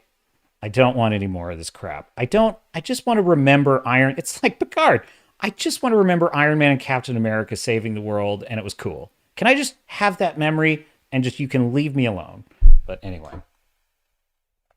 I don't enjoy feeling this way about superhero films, by the way. I think this is what red pilled me on these, because like I was starting to feel this way in films that I normally would enjoy, and I didn't understand why. And I sympathize with, kind of what they call normies, who are just, not as nerdy as I am, that are watching movies and they don't understand. I mean, they don't like it as much as they used to, but they can't really put their finger on it. And I hear that a lot from people who are like, yeah, Marvel's just not as good as it used to be. And I resist the urge to just like go full Captain Garrett on him. But, like, well, this is why. That's why I have this channel. This channel is for me to unload, dear sailors and star nuts, when polite conversation would foreclose that possibility. Yeah, so I really got kind of red pilled, and now once you see the formula, you see the stupid little algorithm that they're doing in every move, you can't unsee it. Like once you see it, you're like, oh, okay, yeah, this is, of course, girl boss genius, has to be girl boss genius. Like, and I love, I hate that you even have to qualify this. It's like when I was a kid, one of my favorite characters was She-Ra. Like I've always loved female characters. This is not the way. Like, you do not just... this is the other thing. They always write all these articles about how empowering it is to see all these female superheroes and female geniuses, and I've always felt this way. I'm like, but they have fictional superpowers. That's not real. Like, I don't find it empowering to watch Captain America. I do. I mean, I like his morals. I find his morals are inspiring, and that's a fair argument. Like, it is important to have moral examples in films, so that's fine. But like the idea that I'm seeing someone kick ass with superpowers is supposed to make me feel like more is possible for me, like I don't understand that argument at all. It's like, well, okay, you can give these characters any powers you want. So how is that making any comment on the strengths of any gender? Like, it doesn't make any sense to me. Like, that's not actually making a comment on anyone's actual strength because it's fictional. No one has the strength of Captain America. No one is actually Superman. Like, Superman is not a commentary on what a human man can do. It is like, so I don't understand this argument of why it's so empowering to see all these female action heroes. But that being said. So yeah, what do we got here? February 24th, Friday, yeah. Cocaine Bear got 8.6 million. Ant-Man got 8.3. Now, this is an important point that needs to be pointed out. Cocaine Bear has a huge disadvantage against Quantumania because much fewer theaters are showing it. Quantumania, Disney owns all the theater space, man. They could just have every theater showing Quantumania all day long. So right there, Quantumania has an unfair advantage against the bear. And the bear is winning. The coked up bear is winning. March 1st, 1.5 million for Cocaine Bear. Ant-Man got 1.5, one by a nose. So just a couple like 20,000 less. And then Thursday, March 2nd, this last week, yeah, Cocaine Bear got 15,000. I'm terrible at math. 25,000 more for Cocaine Bear. Oh boy. Please, Marvel, just go away. Let's look at some comments here that I may have missed while I've been ranting and raving. Tom and Waffle, I do appreciate you stopping by. And Operation Moksha. Why'd you retract your message, Operation? Send me a message. All right, what do we got here? Read that one. Okay, Tom's Mando thoughts. Number one, Mando goes back to the first planet because he needs a droid he can trust. What makes him think that the droid from the first season is an option? Bad forced plot. Totally agree. And I missed that in my review too. It's like I got to get better at these reviews. I'm working on that. What I need to do is watch the show once, watch it again and take notes because I hate taking notes the first watch because I want to be immersed even if it's a bad show. That's how I experience fiction. So I need to do that again. That's meta. I'm not gonna. All right, but anyway, yeah. So he goes to this planet and he needs a droid he can trust. Which one of the tropes of his character was he did not trust droids in the beginning. So he's evolved on that. And it's you know what this is? I'll tell you what this is. Disney can no longer allow characters that are popular to die. They can't allow that. It cannot be allowed to happen because those are money in the bank, my friend. And money in the bank cannot be left on that. So everyone kind of liked, I think, the assassin droid, and so they got to bring the assassin droid back. So it's a stupid plot contrivance to revive a dead character. That is all it is. But Mahler pointed this out on his on a stream. He's pointing out, Mahler is so good. That guy is the surgeon, man. If your story has one flaw in it, prepare to have it diagnosed, my friend, because man. Anyway, he points out that literally there's really no reason for him to assume, as you point out, Tom, that droid is trustworthy. But honestly, just get another droid. What actual justification for this incredible need for this particular droid actually is in the plot? There really is none. And then he revives it and he has to shoot it to death. And then it is exactly, and no disrespect to video game stories, because video game storytelling is an art and it's a great art, one I'm very much a fan of, but it's for video games. It doesn't belong in scripted TV shows. Scripted TV shows have a certain formula for how to write good TV, which is different than how to write good movies. But I swear to God, they are writing this show like a video game. He's got a nav marker on his map, and the nav marker says, go retrieve droid part to repair droid. And it's and there's a side quest, it's Mando, uncheck the quests if you have too many, but also deal with pirate raiders who now are on your trail. And then third side quest, I would say this would be his main quest, is he must go to Mandalore to get his Mando status back. Mahler also pointed this one out. Why does he want to be a Mandalorian? I think Rags too on the Drinker stream was it the Drinker stream? I think it was. And they're pointing out, why does he want to be a Mandalorian? These guys are assholes and they suck at fighting. They can't fight a crocodile. And they had their whole initiation ceremony right in the crocodile feeding zone. Why? What is admirable about these characters? What is so great about being a freaking Mandalorian? They're pretty boring, actually. You know what? Mandalorians have 3 skills, okay? They can fly, some of them, and they can shoot blasters, and they have armor that is the only armor in all of Star Wars that is actually effective. Those are their three defining traits. Everything else about them is boring and bland. And that is no fault of the original Star Wars films. That is no fault of the extended universe. That is the fault of Disney Star Wars writing by algorithm, is what that is. So number 2, Tom says, where is he going to put a droid in his tiny... Okay, you just hit on one of my number 1 beefs with Mandalorian. Okay, this was in season 2. He loses his ship, which that is painful. Check out the name of this channel, my friends. Swords and Starships. Those are 2 of my favorite things in life. And so for me, the Millennium Falcon, the Normandy, the Enterprise, those become characters unto themselves. And the Mandalorian ship, I can't remember the name of it, which is not a good sign. It looks like Slave One, the Boba Fett ship. I think that it was kind of similar to that. Anyway, I liked that ship. It was a cool set, and it also gave the Mandalorian a dramatic setting where he could decompress, he could talk to characters, he could plan for missions. That's important. You need that in, a space travel show. It's nice to have a set that's mobile. So he loses it, which is fine. It's a dramatic element. That happens. The Enterprise, went down in Star Trek 3, and that can be cool. But then there was this new plot arc of he's got to find a new ship. And so the show, gives him this Naboo fighter. And the show portrays this as though this is an upgrade. And I was baffled by that in season 2. I was well, this is temporary, right? That's just for this one episode so he can get to the place. It's oh, that's kind of cool. It's a Naboo fighter. Oh, yeah, member berry. It was, you know what it is? It's member berries. That's all it is. They're like, oh, remember Naboo fighters? Here you go. There you go. It's an upgrade. He's been upgraded now. It's like he has no room to move.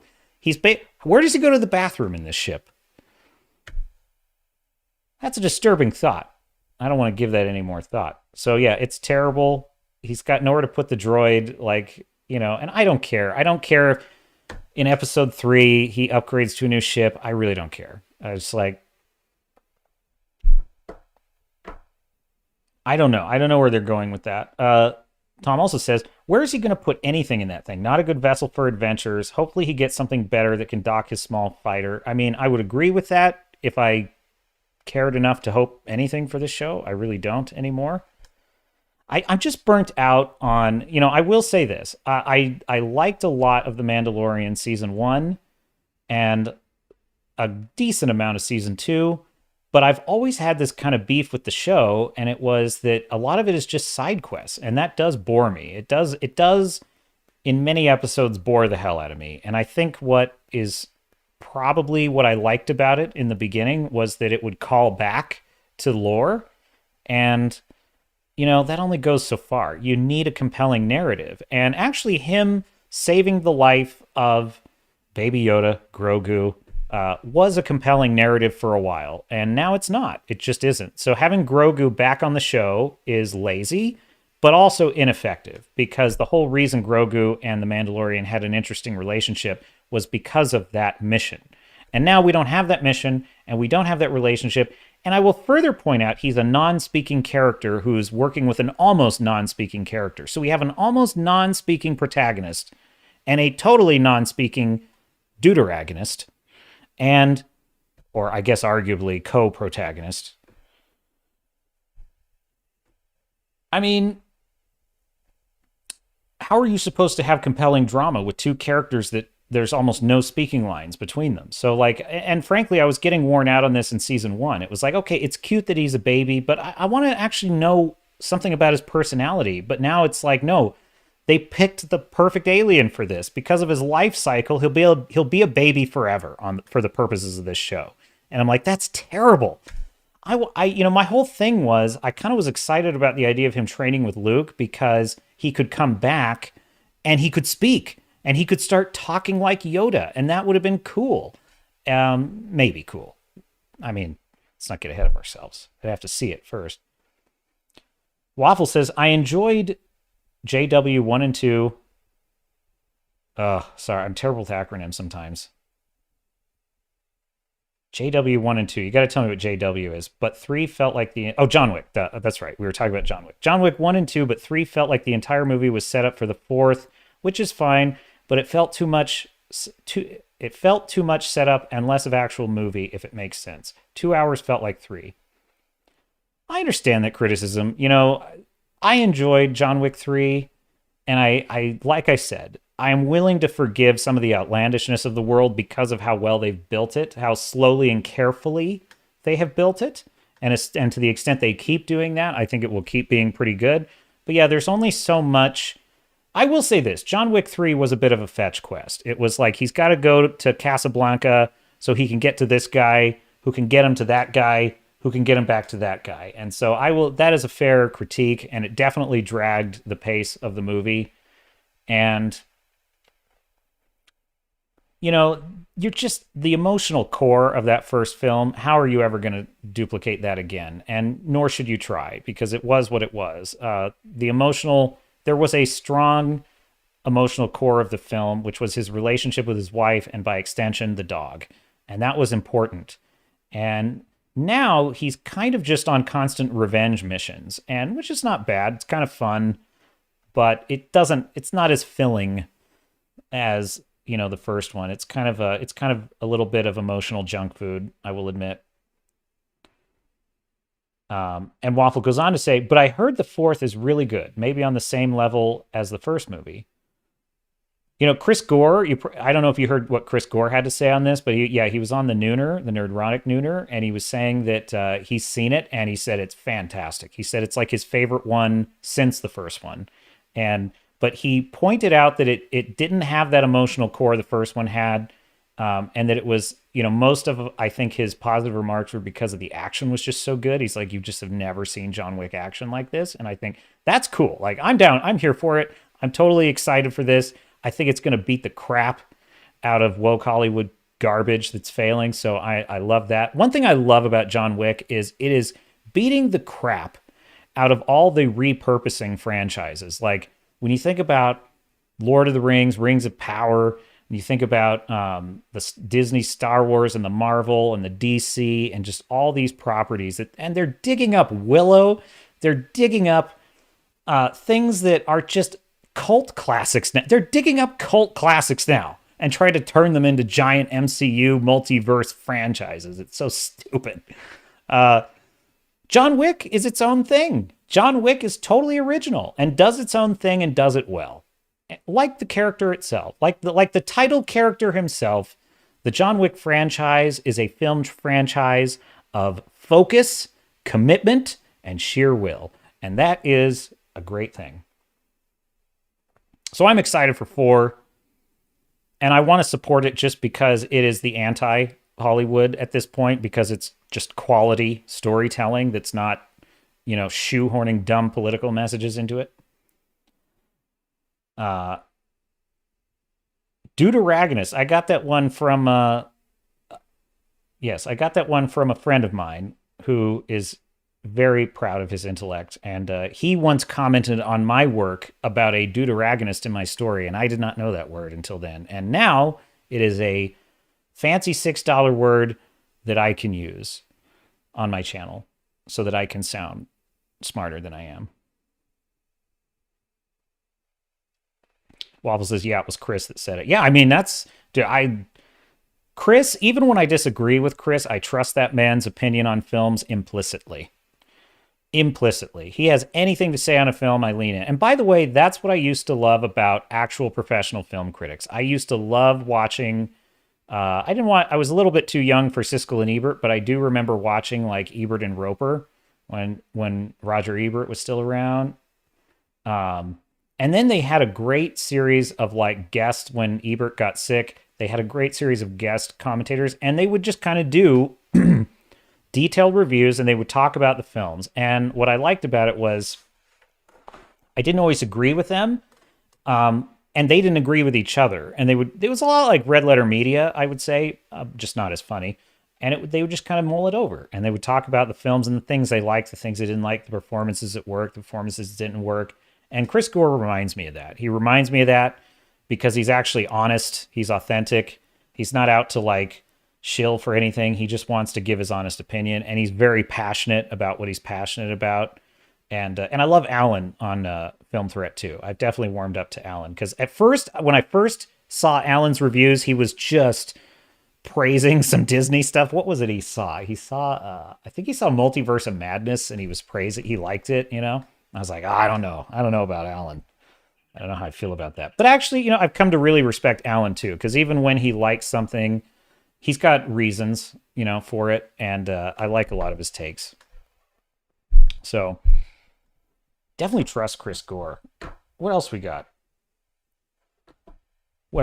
Dear sailors and star nuts. Do hit like on that screen. I know I'm checking my phone. This is very unprofessional. Okay. Let me share this headline. You're going to like this one.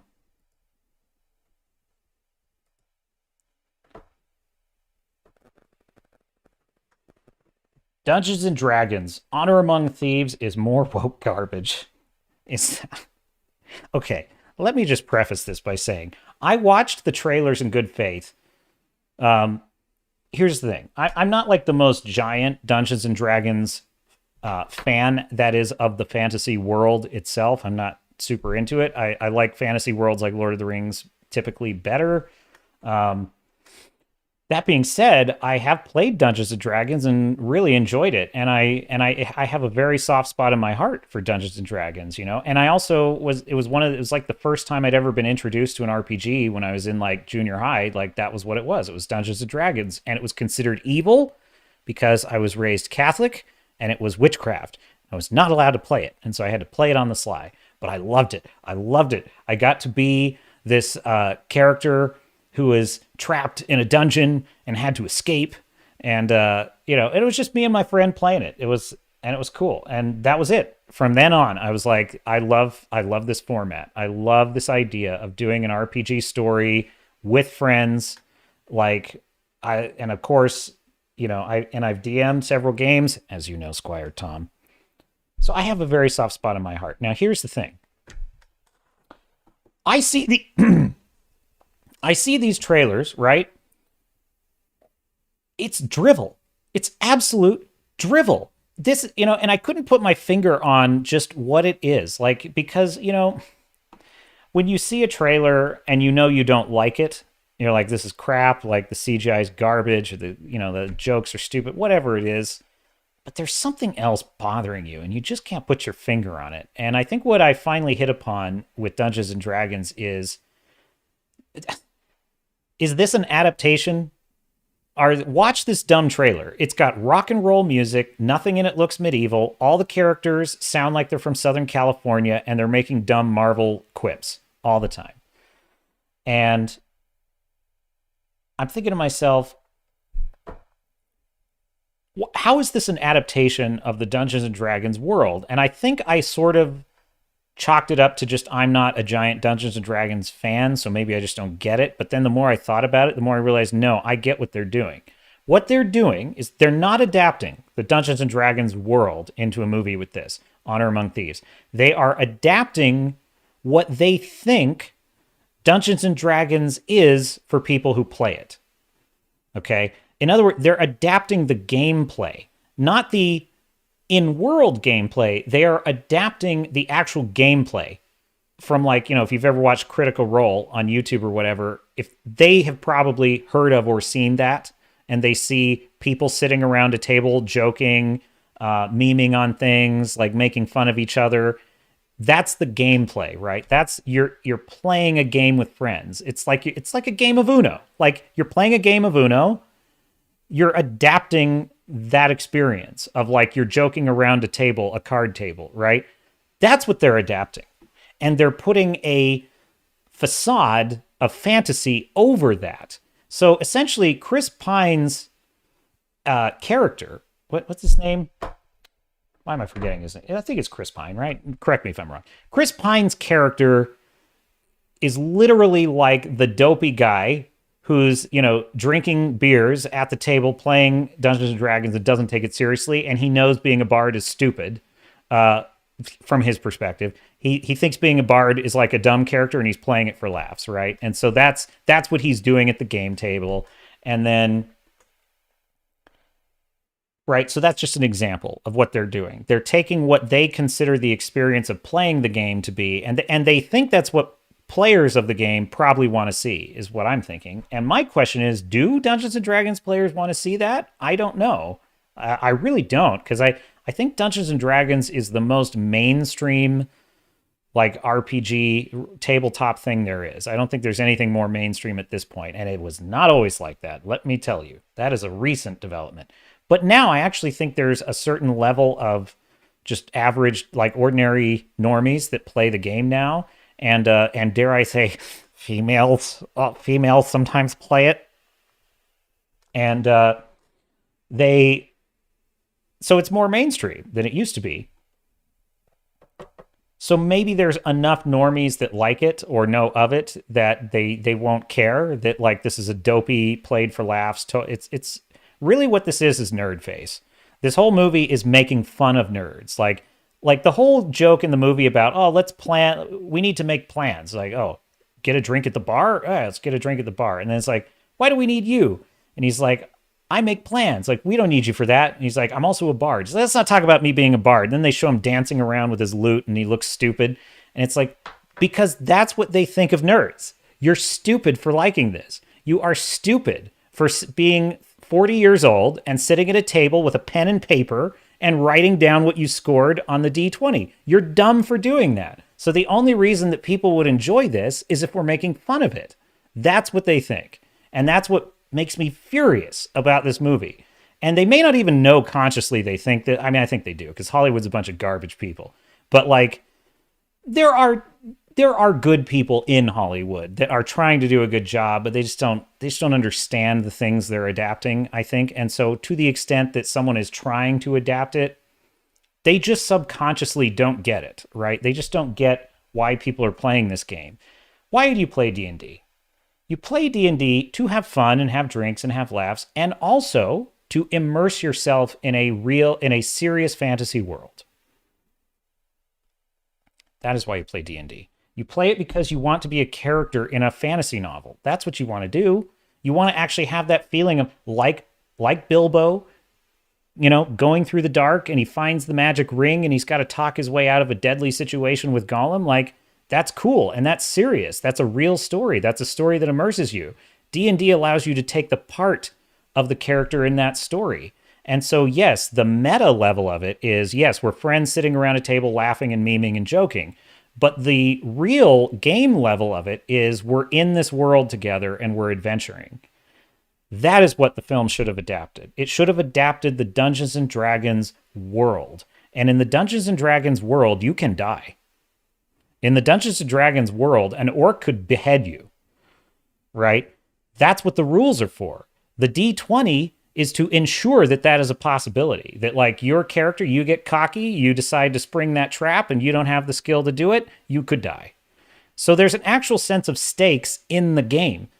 Even the dungeon master needs the dice because, as a friend of mine who's a pretty good Dungeons and Dragons DM put it, the dungeon master needs to have some surprise as well. The dungeon master has to also not totally know what's going to happen, because it's part of the fun. It's what creates stakes. In this film, I know exactly what's going to happen. Chris Pine's character is going to be a big, dumb oaf. He's going to get battered around by the girl bosses. Every single purpose of every single scene is going to be to make fun of the fact that we're in a fantasy world, and by extension, nerds who like fantasy worlds and take them seriously. I remember when I was a kid, like my normie, aunts and uncles I would be talking about Star Trek, going back to it's super technical. I'd be talking about how the ships work or whatever. And some jerk whose opinion I did not ask for in my family would come by and just be like, you do know that that's all fictional, right? Like, you do know that there's not really ships in space, right? Like, you do know that, right? And I'd just be like, I would argue with him. Now I realize how futile that was, but really, yeah, I know. I fucking know. Thank you. Thank you for once again pointing out what every nerd since the beginning of time has always known. Most of humanity thinks this is stupid. Okay, thank you for letting me know. I really appreciate that. But my point is I've made my peace with it because it just is what it is. And it's actually kind of the cool thing about being a nerd. It's like, you just understand that it's okay that we all have different interests in life. Not everybody's interested in the same things. And, some people are super wonky about football statistics and fantasy football. And I think that's great. I have zero interest in any of that. But I would never set out to make a movie that was, obviously, if the purpose is to be a comedy movie, that's one thing. But I would never seek to make a movie for that audience that is there to humiliate them. I just think that's counterproductive. You know what I mean? So let me help out a friend who's trying to get into this. Give me 1 second.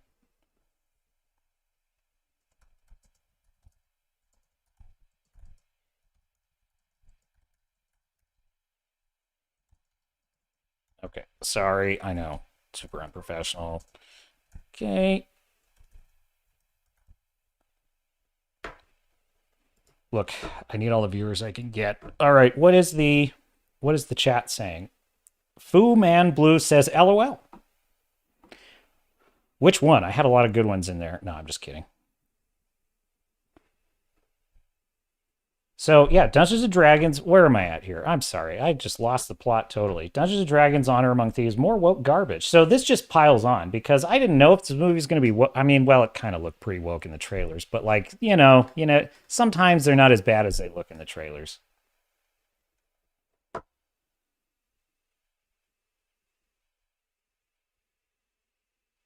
It is Chris Pine. I was right about that. Yeah, so here's this D&D fan. He's writing this article.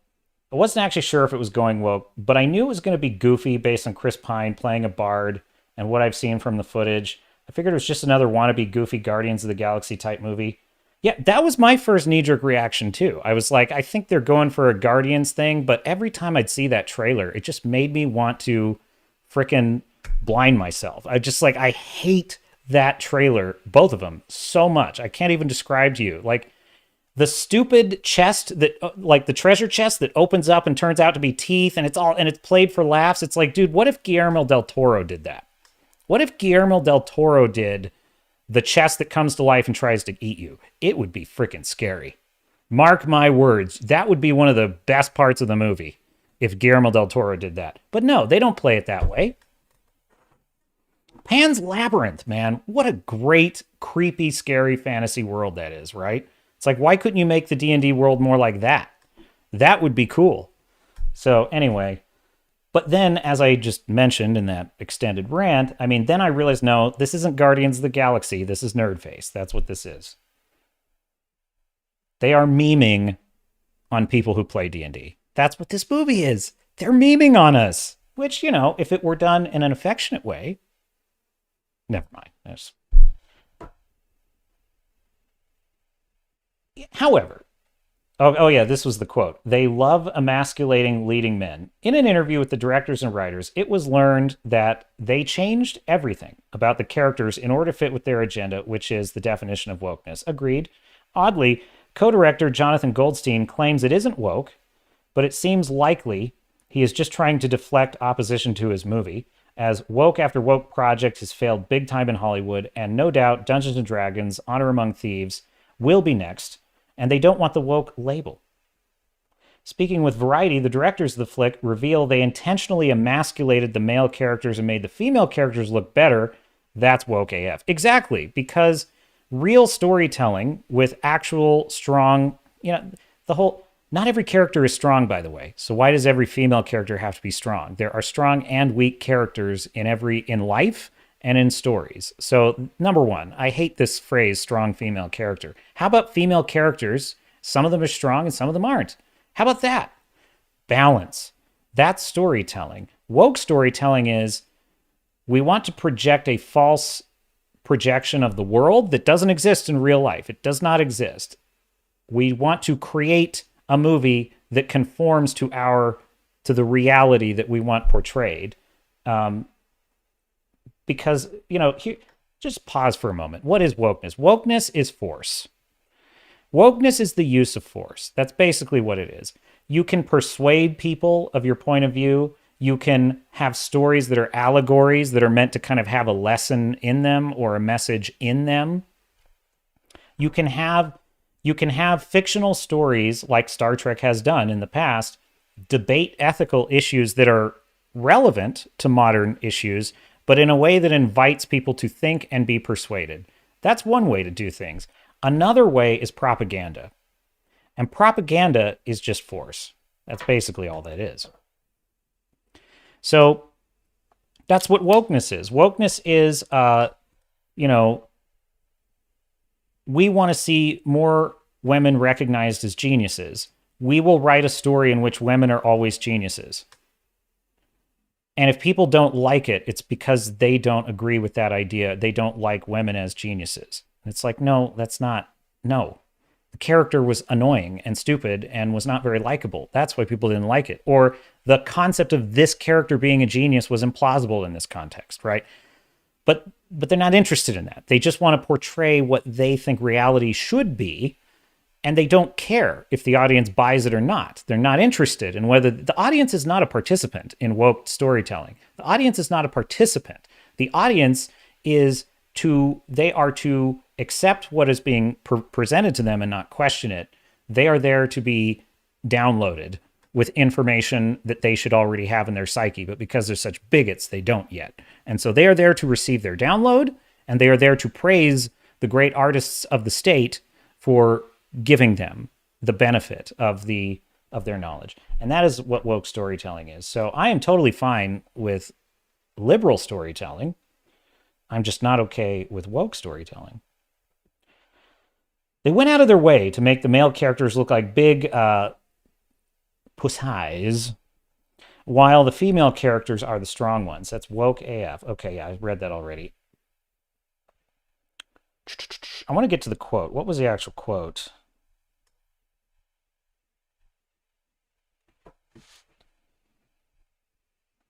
I can't find the quote in here.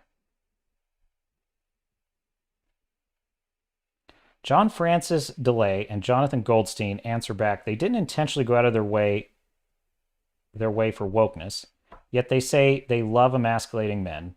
And they say that, I can't find where he quoted them directly in here, but I probably missed it. Anyway, but there you have it. So these writers, the gist of it is, these writers basically say, yeah, we're not making a woke movie, but we just love emasculating men. That's just our storytelling style. We just think that's fun. We just think that's the way you do it. And it's like, okay, well, that's garbage. And that's a shitty way to tell a story. And, you know, it's like Rian Johnson. Well, I just like killing off the principal villain in the story for no reason. I just like doing that. I think that's a really fun story. It's like, okay, well, you just destroyed the entire narrative of the entire trilogy. Well, I stand by it. I subverted expectations. It's like, okay. Fu Man Blue says, people without imagination are a real thing. They don't care or think about it until they see someone enjoying the fruits of their imaginative effort. Then they get jealous. I want to think about that again. People without imagination are a real thing. Agreed. They don't care or think about it until they see someone enjoying the fruits of their imaginative effort. I'm not sure. So you're saying...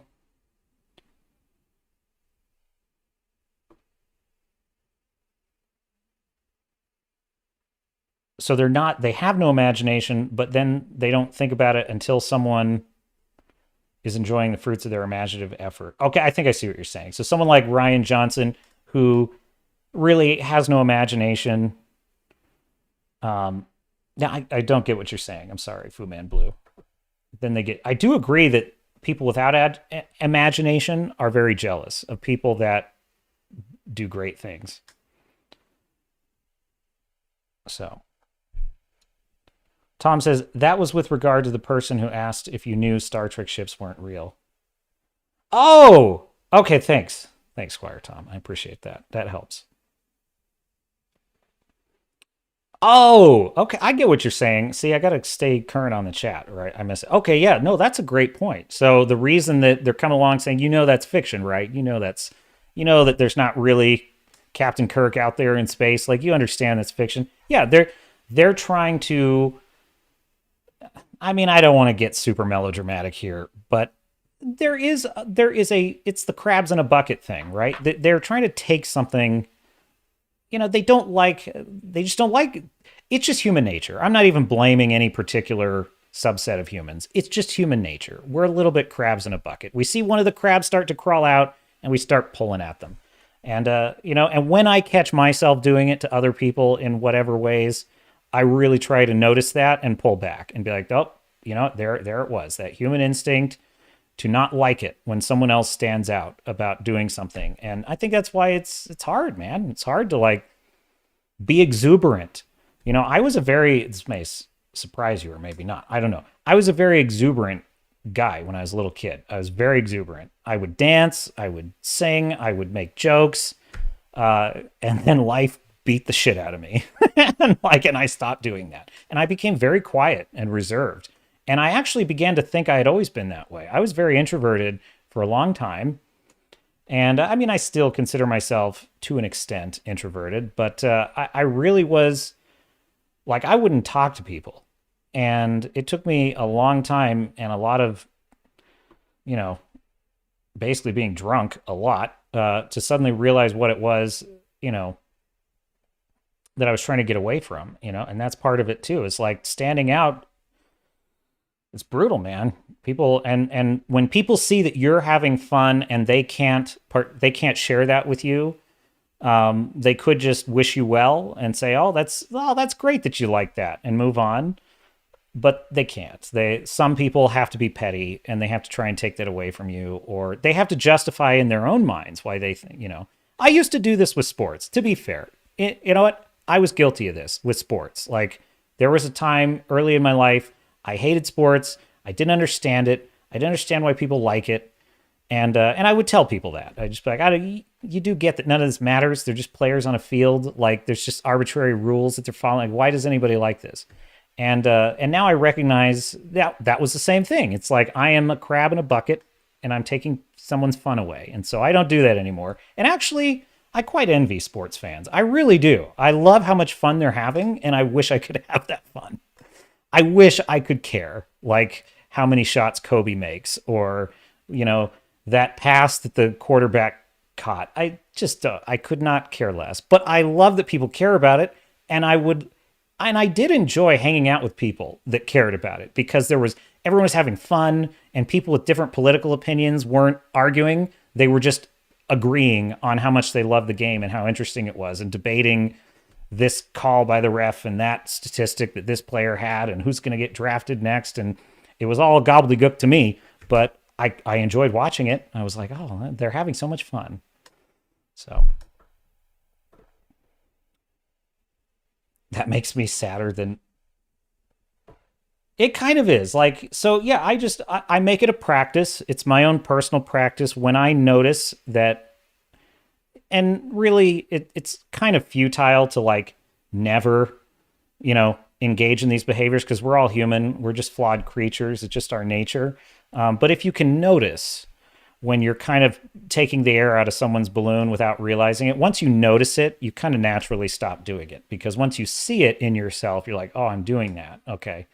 And so I try not to take the piss out of sports fans. I envy them greatly, and that's probably part of it. So you're probably right. The people that were giving me shit for liking Star Trek, maybe there was some envy there. Maybe it was like, oh man, he's so into this. He thinks Kirk is out there saving the galaxy. He cares so much about it. I couldn't care less about Romulans.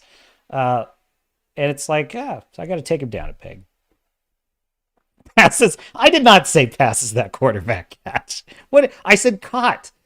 The quarterback. That's not an accurate quote, Tom. I did not say passes that quarterback's catch. But it is possible. I may have. I know nothing about sports. I was like, this is the weirdest thing, though. This is the weirdest thing. I kind of enjoy when people are commentating on sports, though, even though I don't understand it and I don't care. I kind of enjoy good commentators commenting on it, because they actually can start to tell a story that makes sense to me. Like, what's a good example of this? Well, actually, Sports Wars, actually, the Geeks and Gamers site, they have the Sports Wars site, Ryan Kinnell and D-Day Cobra. Sometimes they'll talk about it, and they'll talk about their theories about things, and I'll kind of get pulled in a little bit. I'll kind of be like, yeah, it's kind of interesting. I'm never going to watch it, and I don't actually care that much.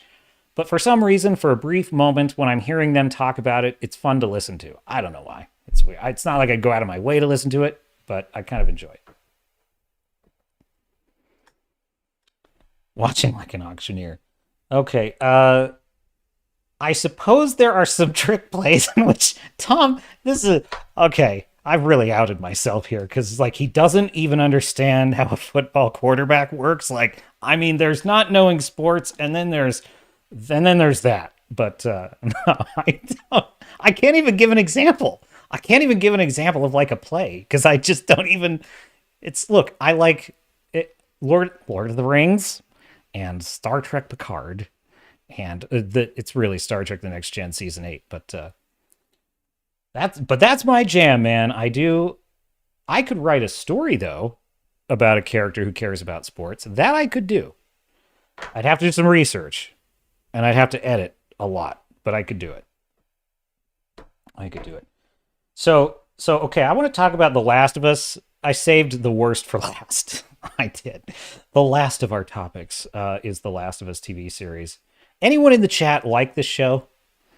Please, and I'm open. I'm open to whatever thoughts people have on this, because it's kind of all over the board on this show. There's people, all of my favorite commentators are kind of all over the map. Some think it's garbage, some love it. And my comments, actually, no, I could read some comments. We'll do that. This show started out strong, and I've always wanted to play the game. I've never had a PlayStation though, so I've just never got a chance to play it, but I've always wanted to play it. And I played like the first 2 hours of it, I would say, so I kind of know some of it, the early parts of it. But I just wanted to take in this series as maybe this would be a good. I love the cordyceps fungus thing. I think that's the coolest idea for zombies ever, like bar none. The cordyceps, because when you read the theory behind it, which the show obviously explains pretty well, but the original Neil Druckmann's concept for it, I don't know if it was his concept exactly. I don't know that much about the backstory to the writing of the game. I just know that the original writer who came up with that idea had read about the ants having their brain taken over by the cordyceps fungus, and that's where they got the idea. And I thought, that is cool. Super cool. So I love the concept, and that first scene where the scientists are talking about it was excellent. Maybe just make that a short story on a YouTube channel, and it's perfect, right? Just that one scene with the scientists, and it's like, that's it. So I'm going to pause for 1 second here because I just need to take a quick break, and I will be back.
Okay, we are back.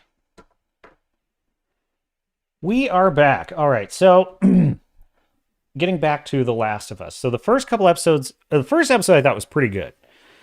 Because there's some great high concept discussion, which that's what sci-fi really is when it's at its best, is it's high concept ideas, right? And so I really enjoyed the kind of just scientists debating the implications of viruses versus fungus as a threat to humanity. It's like, dude, this is what sci-fi is great at, is stuff like this. And then they followed the opening of the game pretty carefully with Joel and his daughter, and that was all really well done. And I was pretty into it. And it was a fair first episode. You know, I wasn't like, I kind of had the feeling of like, I need to see more for I'm really into this, but that's a fair, good opener right there. And right away, the way they portray the decay of civilization is very good. Because one of my big complaints of The Walking Dead is like they would be wandering through the wasteland, and it's like mowed lawns, and it's like the gas in all the cars is still working. They finally fixed that problem in the very late seasons of Walking Dead. They actually finally started addressing the idea that like there is now a scarcity of ammo. Like it's all been looted. Everything's been picked over. There's been enough years that there's nothing to find.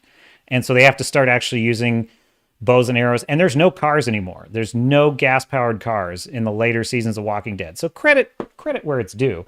But for a long time, it was like mowed lawns. And you're like, no, I don't think that's how the apocalypse would look. So Last of Us at least makes the city look really plausibly decayed, and that's all really cool.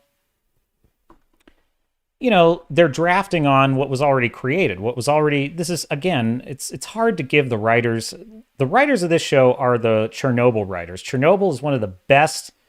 It is the best miniseries I've ever seen. Like, if you've not seen Chernobyl, oh my God, it is fantastic. There's one episode that drags a little, but it's fantastic. Everyone should see it. And I'm kind of obsessed with the Chernobyl disaster and nuclear disasters in general. So that was kind of in my wheelhouse, but I cannot give these writers too much credit because most of what's good about this show came from the game. That's just all there is to it. Like, it came from the game. It's just like, David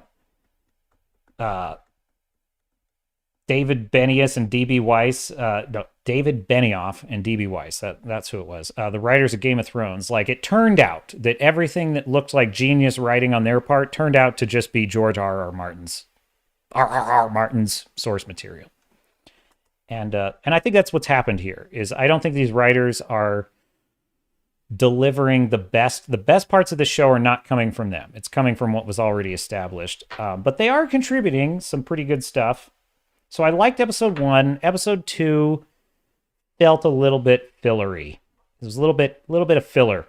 It was like, it was a nice ending for Tess. By the way, spoiler alert. If you haven't seen it, there will be some spoilers. I'm not going to go too deep into it. But I may spoil something. So I'm just warning you. But yeah, so Tess's exit from the show was well done. Although in retrospect, it was kind of, there were some stupid aspects of that, I will agree. But at least it was a heroic death and it made sense. And I love the actress who played Tess. She was in Fringe. She was great in that show. So then we get episode 3, and if you've seen my review, I actually liked Bill and Frank's story, and and I will say this. I immediately, the woke alarm went off in my head when that episode, it was clear. When he sat at the piano, I'm like, I know where this is going. And I didn't know from the game because I hadn't played that far. So I'm like, but I know where this is going. And then it goes there, but it's actually done in this really complex and character-driven way, and it felt authentic.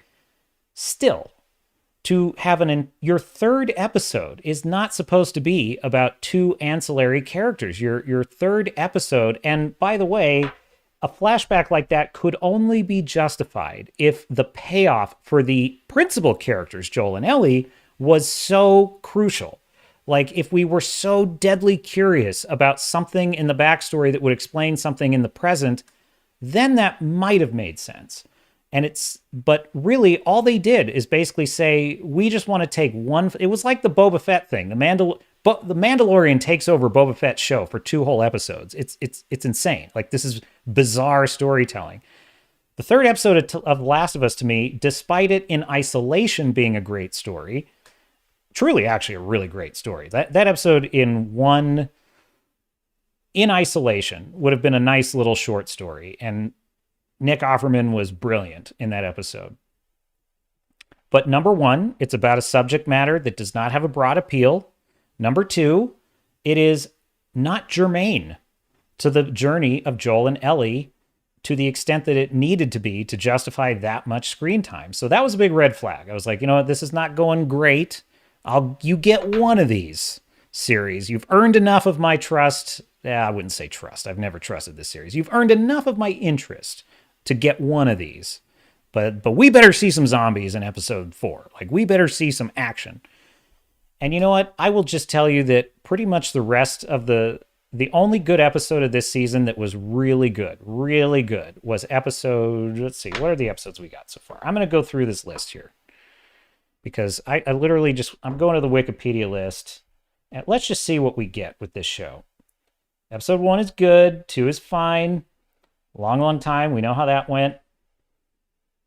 Yeah, so that's it. 4 and 5 were the two about the Kansas City arc. And those have been the only 2 good episodes, really. And Endure and Survive was the best episode of the series. Like, seeing Joel up in the sniper post, picking off zombies for Ellie, that was fantastic. Like, that was great. That was the only time you were ever going to see... That is the only time you're ever going to see Chad Joel. I'm sorry to tell you, because the rest of this series, I don't understand this either. It's like every time they get weapons, okay, episode 3, what was the whole point of that backstory? It was to tell the story, ostensibly, for how Joel got this arsenal of weapons in the truck. That was the point. Oh, because of this wonderful, beautiful love story happened, Joel and Ellie got the truck and all the weapons. What happens in the very next episode? They lose all the weapons. They lose the truck. They lose the truck and the weapons in the next episode. So there was literally no reason for the Bill and Frank episode. There was no reason for it. It was a waste of time. It contributed 0 to the story that could not have been contributed in 1 line of dialogue. 1 line. Oh, what's with this truck? Well, I had this friend Bill and he left it here for me. Check out this letter. There you go. You've got your truck and your arsenal. Awesome. And you lose it in the next episode. Fine. That's a fair trade. 1 line of dialogue. We lose it in the next episode anyway. But I really enjoyed, of course, every resistance leader in this show is a woman. Like every single one. And I know how that sounds. My point is, I'm just asking. It's the apocalypse. It's Mad Max. You know, we've got raiders and pirates and all kinds of cannibals out there. Who are the strongest, most feared leaders going to be? On average. I'm not even saying there's not at least a few scary, dangerous women out there. I'm not saying there isn't. I'm just saying how many out of 10?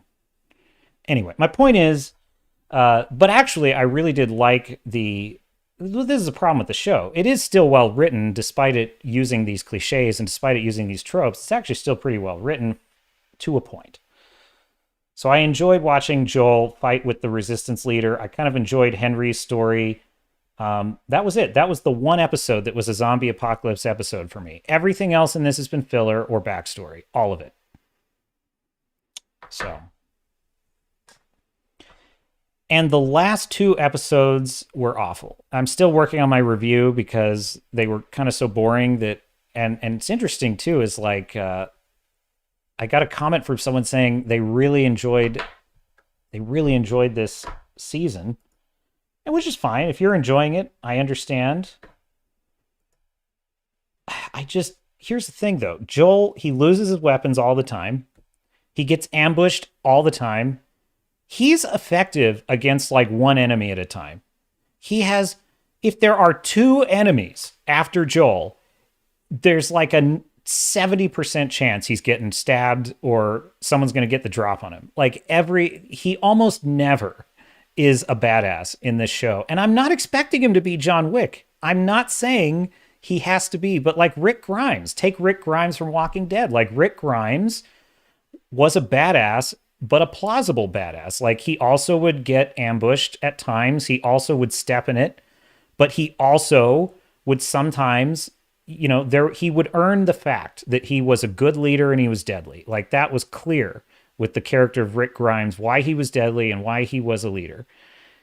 You get none of that with Joel. You get none of it. And Pedro Pascal is a great actor, but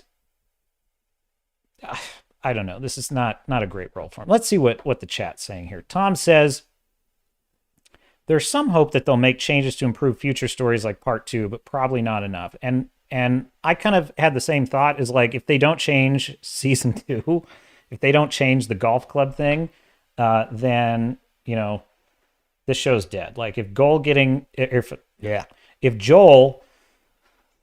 getting the golf club treatment is not retconned in this show, or not taken out of it, it's going to be awful. But the problem is, I kind of no longer care one way or the other. I kind of, like, the show lost me. They had sort of one chance to tell me a compelling zombie. What could be more interesting than these two characters journeying across the wasteland of the United States? There's no reason that should fail as a story. There's no reason for that. And it could still have been an episodic story. In fact, it should be an episodic story, because there should be these little vignettes where Joel and Ellie arrive in a town, and they have to get through it, or they have to get something in it, or they have to get to the other side. And along the way, they get involved in something. And then the next episode, they get involved in, and they should be exciting somethings, but they get involved in something. Instead, what we get is these backstories. And so the very last episode, we do a long extended flashback. Again, it's another Bill and Frank, although this time it's Ellie and Riley. And it's a teen lesbian romance story. And everyone's praising it to the hilt. All the Access media love it. See, this is the thing. Nobody looks at this as just a story, because it's the message. It's on message. We like lesbians, right? And if you don't think this is an interesting story, it's because you're a bigot. And it's like, okay, let's just redo this episode, but it's a boy. It's her and the boy that she has a crush on, right? And I still think it's a boring waste of an episode. A teen romance, a teen CW romance in a mall for 40 minutes is worth my time. It has nothing to do with whether it's same sex or not. It's the fact that it was a CW episode. There was nothing. And the actress who played Riley, this is the other problem with identity politics, right? Because all that matters is the propaganda and the message and who's being in the color of the skin of the person being cast in a role. The actual talent of said actor is secondary. And so the actress who played Riley annoyed the crap out of me, because every line, it's like when you're listening to music and you hear a false note. It was like every line she delivered was a false discordant note. Bella Ramsey's a good enough actor that even though her character annoys the shit out of me, she's a good enough actor that, like, I don't get that with her. But like with this other actor, she would just keep saying these lines, and it sounded like a Southern California snarky teenager acting badly like a California snarky teenager. So it was like 2 degrees of separation of bad acting. It was like, when like teenagers think they're hot shit and they're kind of putting on that front of like, I'm hot shit. And it's laughable because you're like, all right, it's like they think they're so cool. It's like, that's what that actor was like to me. And so watching this episode was nails on a chalkboard. What else, Tom? I'm getting through all the comments here. Yeah, certain elements of the team would have to be cut. And the first guy whose idea it was to come back, meaning, getting rid of the golf club. Yeah, you would have to make some changes.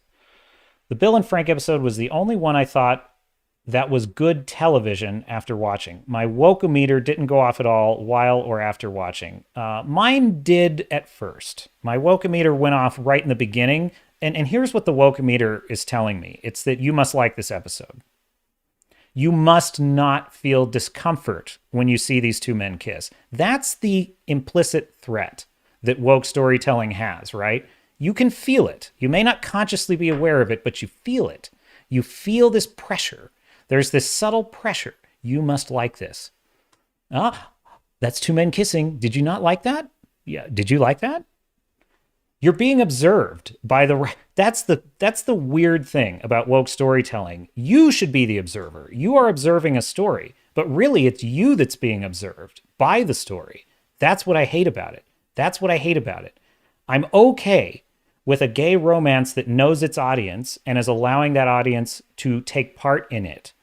But like, I felt like this episode was wanting the audience, was threatening the audience a little bit. Not badly. It was a good story, but now that I've seen more, I actually do think it was a woke episode, because I now realize that the whole reason that they abandoned the main story to tell that story was because it was a gay romance. That's the only reason they did it. And it was a well-told gay romance, but that doesn't change the fact that it was shoehorned in and we're not allowed to dislike it. And I liked the episode, but people need to be allowed to dislike it. And people, frankly, have a right to be a little uncomfortable. You know, it's like I would like it if people were not made uncomfortable by gay romance. I would like that more, but that's not reality. And I think it's not fair to demand that of people. It's like people have their feelings about things and they're right and they're entitled to have them. And I don't like this trend that people are being forced to like things. And it's resulting in bad storytelling because the only reason that there's any pressure to tell a good story is so that the audience will like it and it will be successful. The point of the Bill and Frank episode, Tom writes, was the note that Bill left behind, telling Joel that his purpose was to protect Ellie. That's a good point. That you're right. I did overlook that. Is an important part of it. Still, the whole episode for that. And the beauty of it was that the note was regarding Tess. Agreed. That was beautiful. I did, and I quite liked that ending. Look, what I loved about that episode was really not the love story as much as the life story. It was the story of a man who had cut himself off from humanity his whole life and had never really connected with other humans. And in this one moment, he shows mercy to one person against his better judgment. He shows mercy and generosity to one person. And he winds up accidentally finding the love of his life, who changes his life, and he builds a life. That was a beautiful thing to see, but the problem is this is the wrong vehicle. This is the wrong episode for it. Fu Man Blue says, that was nice of you, but he is not a great actor. I assume you're talking about Pedro Pascal. I'm curious to hear more about why you think he's not a great actor. I mean, is he like a great actor of our time? No, I guess maybe I'm a little partial to him because I really loved Prince Oberyn in Game of Thrones. And I do think he was, what's he been good at? Mandalorian, he doesn't really act in Mandalorian, so that's not really a good one. I liked him in Narcos. You may have a point, Fu Man Blue. I think you may have a point there. He's a one-dimensional adult pretender that has come to be a popular choice for the woke casting directors. No denying that. They don't need talent at all. They didn't need to make it a good story. Yeah, I mean, here's where I will give the Tlu writers a little credit for episode 3. I mean, it was a well-written story with character nuance, but you're right that they didn't have to tell a good story. They could have just had any gay romance and then dared you not to like it. And then it's like, but they actually are, the writers of this show are talented. If you've seen Chernobyl, they are great storytellers. But unfortunately, the woke mind virus, nobody is immune. That's how mind viruses work. Nobody's immune to it. We all can be infected by a mind virus, and that is why it is important that we keep. That's why free. Honestly, okay, I'm not to get too pedantic here, but like.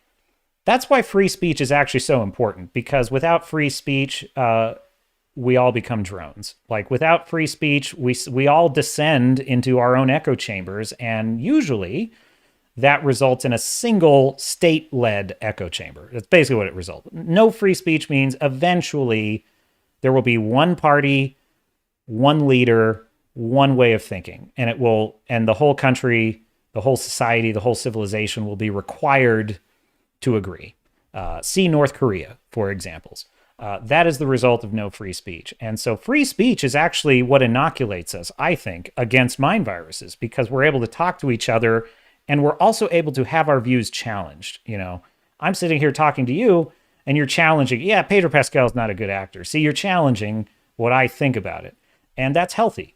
That's healthy human behavior, is to challenge each other. And woke behavior does not believe in that. Woke behavior believes this is the correct attitude, and if you don't agree with it, you're wrong and you must be silenced, because it's dangerous for you to contradict that. It's dangerous. I think that's what's so dangerous about woke thinking, is that they consider anything that contradicts their worldview dangerous. They don't just consider it wrong. See, it'd be one thing if they just considered it wrong. It's that they consider it dangerous and it must be stopped. That's what's so scary about woke thinking. And that's why, and believe me, if the same version of that shifts over to the right, I will be sounding the alarms on that too, because the right is not immune to this. This is a human problem. This is not a right-left problem. We, as creatures, we're herd animals. We are tempted by these ideas. We are tempted by groupthink, and I try to resist that as much as possible. So, what else? So one thing that's kind of cool, if I might toot my own horn just a little bit, not really. I really just want this channel to be successful because eventually I plan to have a staff. I plan to build this. I love what Jeremy's done with Geeks and Gamers. Like in that has given me something to aspire to. It's like having a network of channels would be great. Because really what I want to do is create Iron Age content. I want to create an alternative to these stories. So to the extent the channel is successful, I consider it, our success. And so I have one video that has gone a little bit, at least by my standards, it has gone viral. And I've never had anything I've never won a raffle. I've never had anything go viral on Twitter. It's just, I'm just not, in the Fallout system, my luck is at like 1. My luck is 1. And I'm not saying it's luck. I'm just saying, if I were being graded in the special system in Fallout, I'm like charisma 10. Okay, I'm just kidding. And like luck 1. So let's see here. Have you heard of like people who play the Fallout game with like minimal intelligence, like 0 intelligence, but like 10 in luck? And like they're like super weak in all their other stats, but they just dump everything into luck and they just wind up kind of blundering through the wasteland and getting lucky all the time. I've always wanted to play that style, but I've never had the guts to do it. Yeah, so Rise, Roar, Revolt, RRR. I did a review on this. Chris Gore, I super chatted the Nooner and I asked Chris Gore, I told him I was going to do this review, in his honor since he convinced me to watch it. And he was like, well, I predict your channel will blow up if you do that. And I was like, yeah, well, you haven't, I'm not even at 1,000 yet, so I don't think that's likely. But sure enough, the RRR review, it's at 49,000 views. It's at 49,000 views. And I have no idea what to do with this. I'm like, make more RRR videos? I'm open to suggestions here. But would that be grifting? I don't know. Would that be grifting to just start making RRR content because that was what got me views?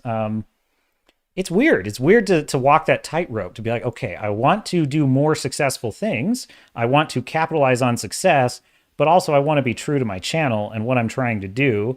And I loved RRR. It was a great film, but this is not the Indian cinema channel, right? This is a science fiction fantasy historical channel, mostly, is pretty much what it is. And RRR, I think, fits that category because it is very much a historical action adventure about rebellion.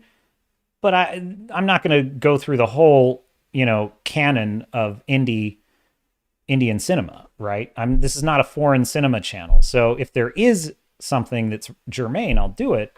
So anyway, how do I capitalize on this? I don't know. My thoughts is I think I just keep making content and just keep doing what I can. But in any case, I'm grateful for those 49,000 views. And any of you who join this channel for my RR video, let me know what you want to see. Anyone, let me know what you want to see. And I'm going to make more of that. But I think the way you play it is you just keep going. So I have not actually looked at any of the comments on this video yet. Wow, that's weird. I did not actually... So, chapters have been added to my video, and I don't remember adding them. Does YouTube do that automatically? If so, cool. Maybe I probably checked. I'm new at this, okay? I probably checked some box somewhere that did it for me. That's pretty cool. I got to figure out how to do that again. Yeah, a lot of the comments were pointing out that the great line that impressed me from the film was from the Bhagavad Gita, one of Hinduism's central sacred texts, as mentioned in comments below. Yeah. And so, yeah, there's this great line in the film where Ramu, who's the title, he's the principal character, he's at the mercy of the bad guys, and he's doing pull-ups in his prison cell. And they're like, there's no reason for you to do this. Like, you're trying to stay in shape. Like, you're scheduled for execution. You're going to die. Like, there's no reason to do it. And he quotes this line, and I'm paraphrasing here, but he basically says, you are entitled to the work, but not the result. And then he kind of goes on to elaborate that he'll never stop working on his goal no matter what. And I freaking loved it. It was like, that's inspiring. And then the commenters are letting me know that's actually from the Bhagavad Gita, and I didn't know that. It's like, wow, that's brilliant. That's beautiful. It's a lot of... There is great wisdom in religious texts of all kinds, regardless of what humans choose to do with that wisdom. I do think there's great wisdom in all religious texts, and so I definitely appreciate learning that. You have the right to you have the right to work only, but not to expect the result. Let not the fruits of action be your motive, nor let your attachment be to inaction. That's a great piece of wisdom for a fledgling YouTube channel, I would say. And really, I kind of adopted that as part of my ethic for building this channel. It's like, you have the right to work only, but not to expect the result. Let not the fruits of action be your motives, nor let your attachment be to inaction. I love that. What do you think about that? I think that's a great way to live right there. And it's not, the way I interpret that is, it's not that having a goal is a bad thing. You have to have a goal, because if your GPS is not set, you don't know where you're going. And of course, the character himself is talking about his goal. But what he's saying is, it can't only be because of the result. You can't only want something just because of what you think you'll get from it. Like, there has to be some element of the work that is meaningful, because all we really have, as Eckhart Tolle would say, is the present moment. All we really have is right now.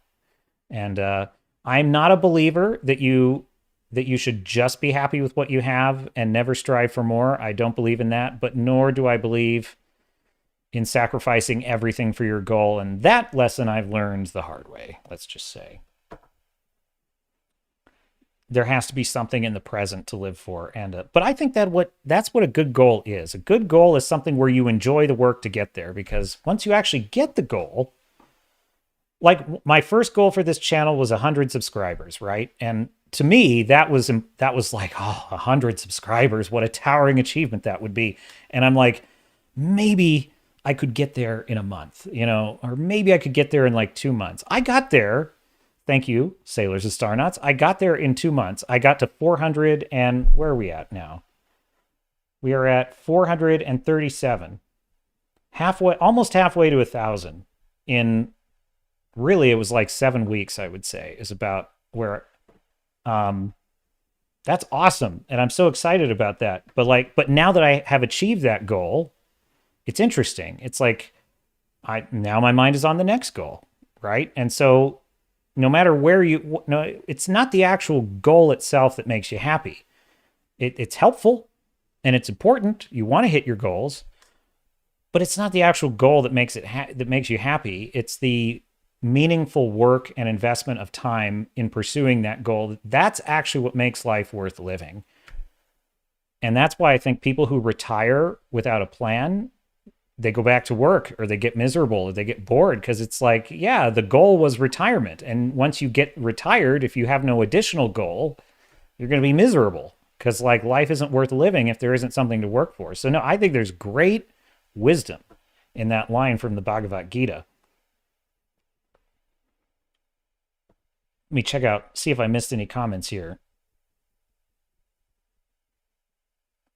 Did I get some new subs from FNT last night? I'll tell you what. The first time I posted the first super chat I sent on Friday Night Tights, and that was kind of, I had 8 subscribers, and I'm like, my channel's new. I just started. I got to get some momentum, and I love super chatting my favorite YouTubers. And so this time I'm like, I'm going to super chat. And a lot of people also have done this. And I've found other channels this way too, by people sending in super chats announcing I found a Drink with Crazy. I found him through Friday Night Tights. So I said, I'll do the same thing.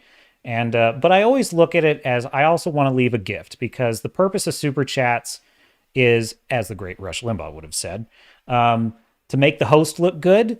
But also, I think it's to contribute something to the audience. And I want, I always try to make my super chats a gift for the hosts and the panel, and also for the audience. So to the extent I've achieved that, I'm glad. So I left that first super chat, and I thought, if I get maybe 10 subs from this, that'll be nice. Like, that would be nice. I'm not expecting anything, but if I get some subs, 10 or 20, that's movement, and that's a good thing. I woke up the next day, I had 70 subscribers. I'm like, what? And then the next day, I was over 100. It was like, well, it was maybe 1 or 2 days later, I was at 100. And it was like, that was my goal for a month. That was my month goal. And I achieved it in like 3 days, really 8 days, because I started.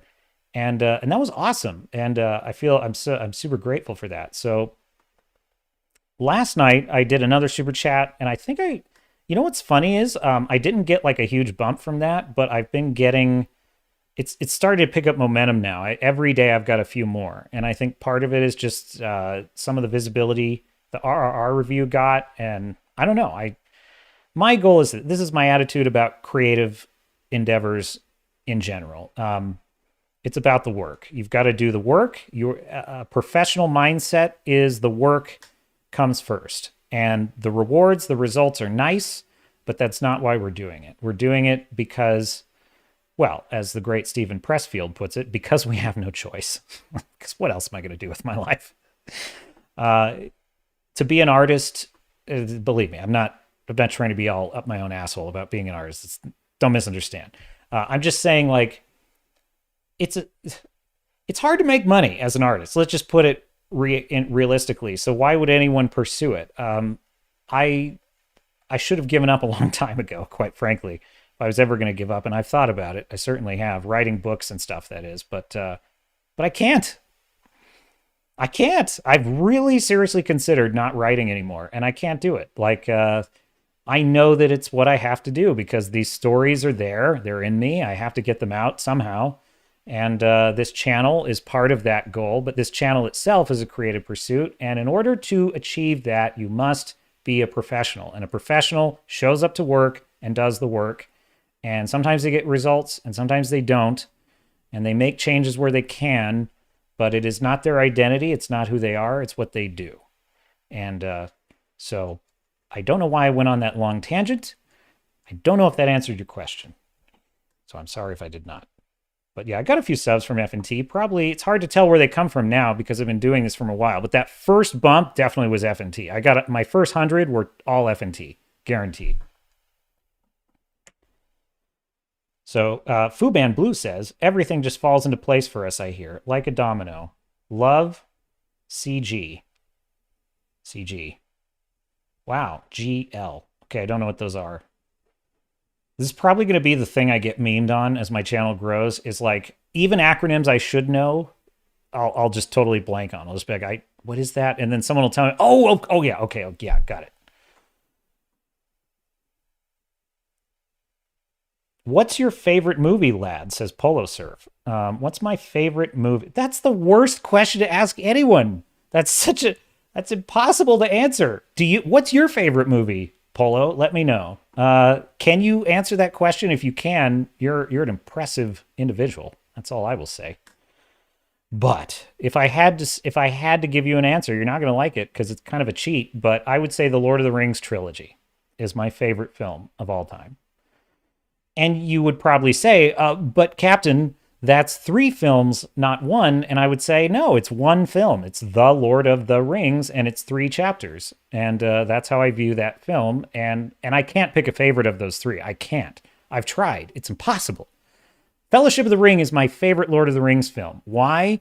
Because it's the journey. It's the classic fantasy quest. They go through the mines. They get to the river. There's the epic fight with Boromir and the orcs, and Boromir sacrificing his life. That was one of the most unforgettable moments in a movie I've ever experienced. Like that moment, because I have actually not read the full Lord of the Rings books. I've read The Hobbit, but I have not read the full Lord of the Rings book. So I'm kind of a normie, honestly, where Lord of the Rings is concerned. But I had a friend who had read them all 50 times, and he was kind of my lore guy sitting next to me in the theater. So I actually knew a lot about the actual lore because of my friend who had read them 50 times, and he loved all of the audiobooks and everything with Ian Holm and all of that. So I had actually heard a lot about the actual lore of Lord of the Rings before seeing the movie from my friend who loved it. And so when I'm watching that movie, he did not tell me about this piece of the lore about what was the fate of Boromir. So I kind of thought when I was watching it that it was going to be, what's the word I'm looking for? I felt that it wouldn't conform to more modern standards of the hero's journey. I thought it would be a little bit of an old school kind of more like Troy, more like a Homeric tale of tragedy of like Achilles at Troy kind of. That's probably a bad example because that is a tragedy, but you know what I mean, where it's not told in the classic Luke Skywalker hero's journey arc that you expect. I kind of expected that. And then that scene where Boromir redeems himself and sacrifices his life, I mean, it was beautiful. It was incredible. He's like one of my favorite characters. He was my favorite character in that movie, honestly, because he was flawed. He was trying to do the right thing. So that's why Fellowship of the Ring is my favorite movie. But unfortunately, The Two Towers is my favorite movie.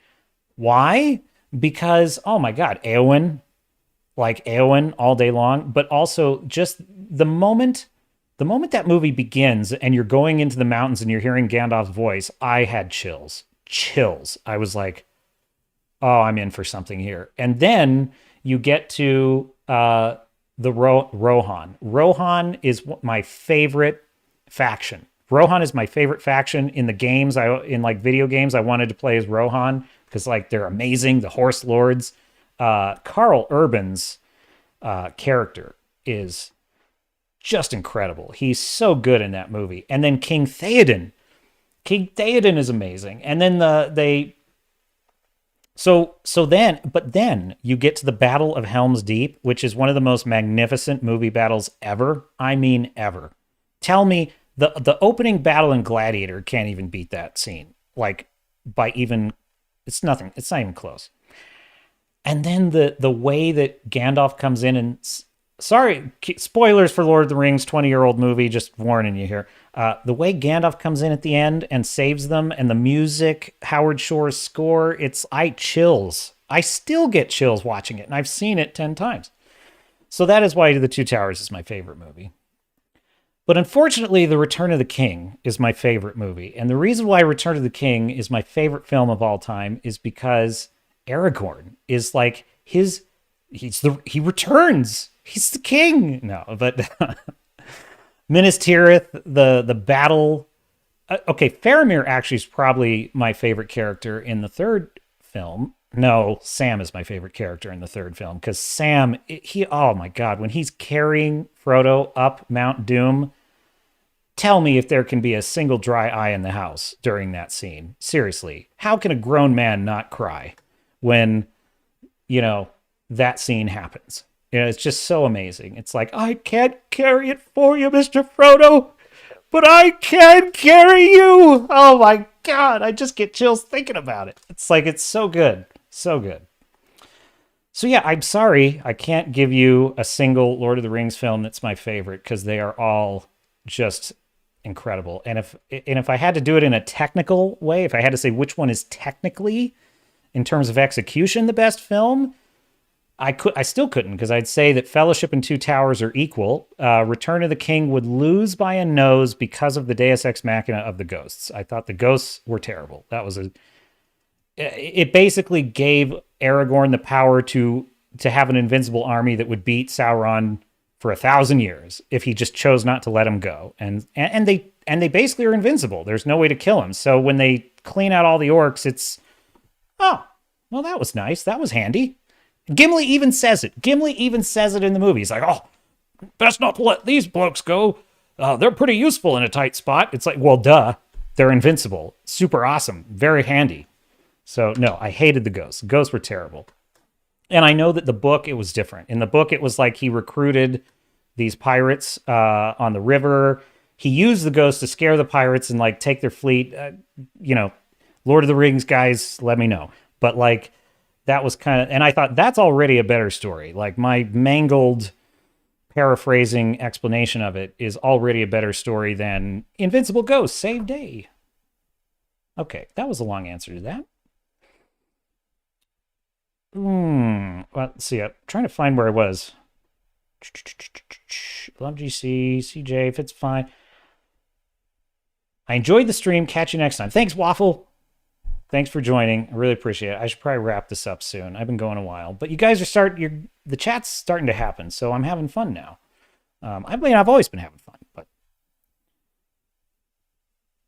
let's see. Polosurf says, perhaps you're not as satisfied with your channel, but what do you actually want to work on? Well, no, I don't mean to give you the wrong impression. I'm having so much fun with doing this, and it's hard work. It's hard work, not the actual work, because I do enjoy the work of it. It's just mentally, I think it's challenging because any creative pursuit, you will face resistance.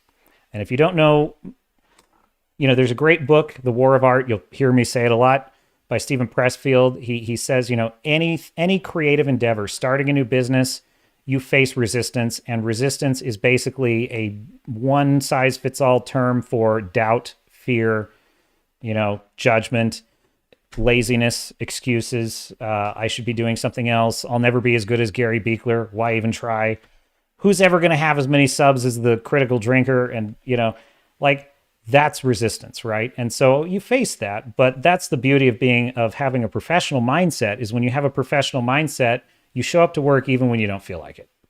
And, but what happens when you show up when you don't feel like it is you actually wind up doing good work. And if it's work that's meaningful to you, which this is very meaningful to me, it took me a long time to discover what I wanted to do on YouTube. It took me a long time. And thank you, Fellowship, because you are actually, that was the journey I had to go on to find what spoke to me. And this subject matter speaks to me.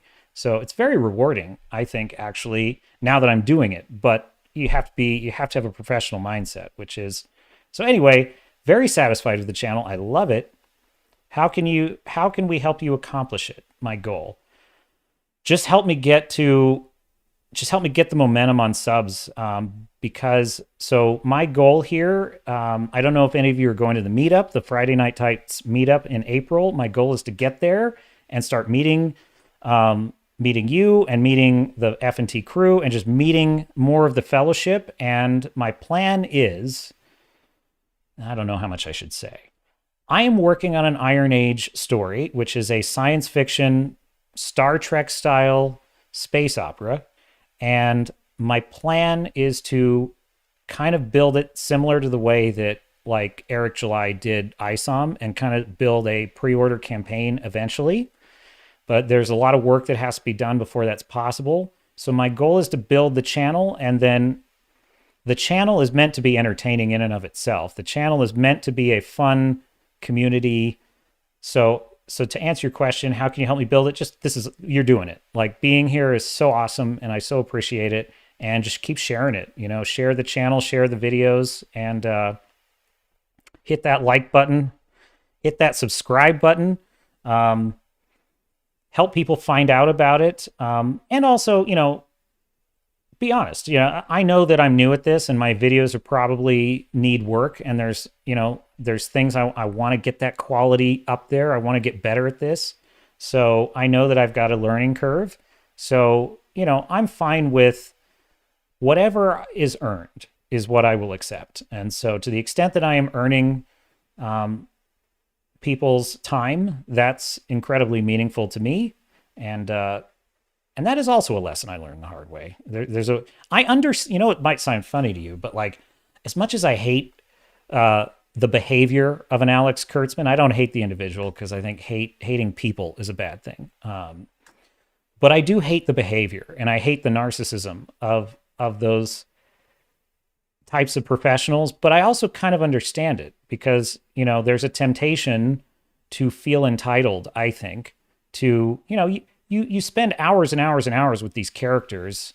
I'm probably giving them too much credit because do they even think of it this way? But I worked on my novels for countless hours alone in a room, sacrifice, and it's not like it was some terrible sacrifice, but my point is like it's a lonely thing to write a book, and it's not always lonely once you're in it because you're with your characters, but at first it's tough to like get over that resistance and do it. And then your characters become very meaningful to you, and you want the world to see them. It's like you want the world to experience it and to share in your joy. And there's a temptation to start to think you're entitled to that, and you're just not. You're just not. And so anyway,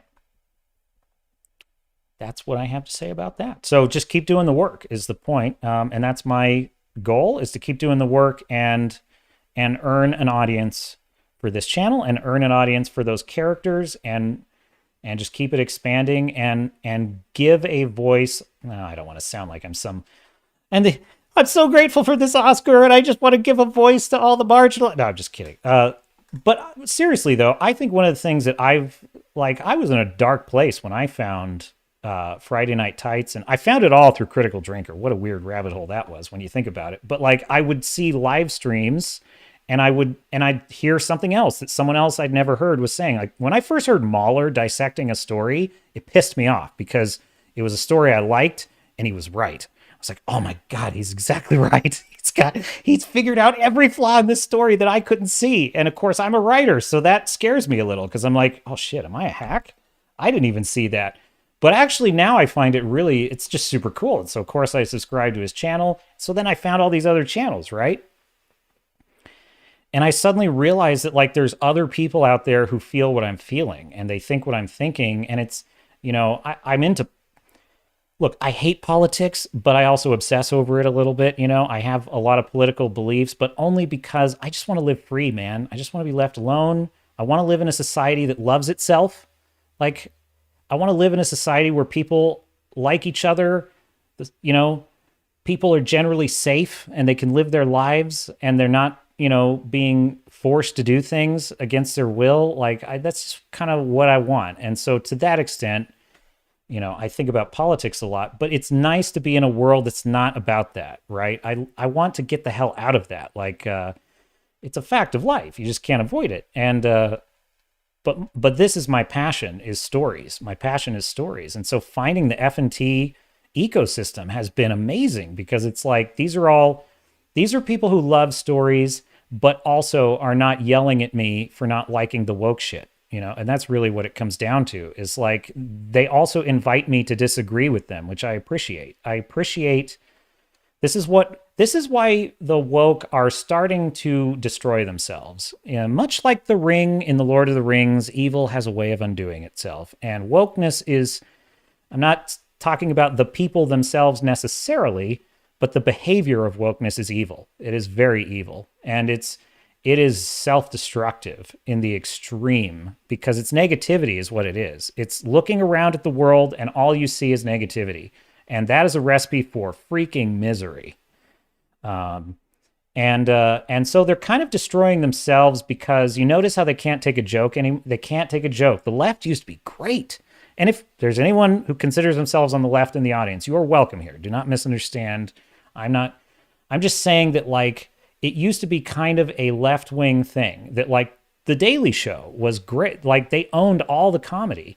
I'm a libertarian, if you must know. But but anyway, they owned all the comedy and the pop culture, and they were funny because they could actually, and I loved, like, for example, the Colbert Report was like hilarious. That show was great when he was really funny and he played this character. And yes, I knew it was kind of making fun of, my team, but I didn't care because it was still pretty funny. Now they can't take a joke. Do you notice that? Like they can't, Jon Stewart, can he take a joke anymore? Like he can't. So yeah, being negative is a recipe for hating life. And you see that in their storytelling. So, and it's making people who would otherwise agree with them that like, oh yeah, there's injustice in the world and we should do something about it. And we should have we should hire actors who aren't always one one kind of group. It's like, in principle, that's a lofty goal, but because they've turned it into such a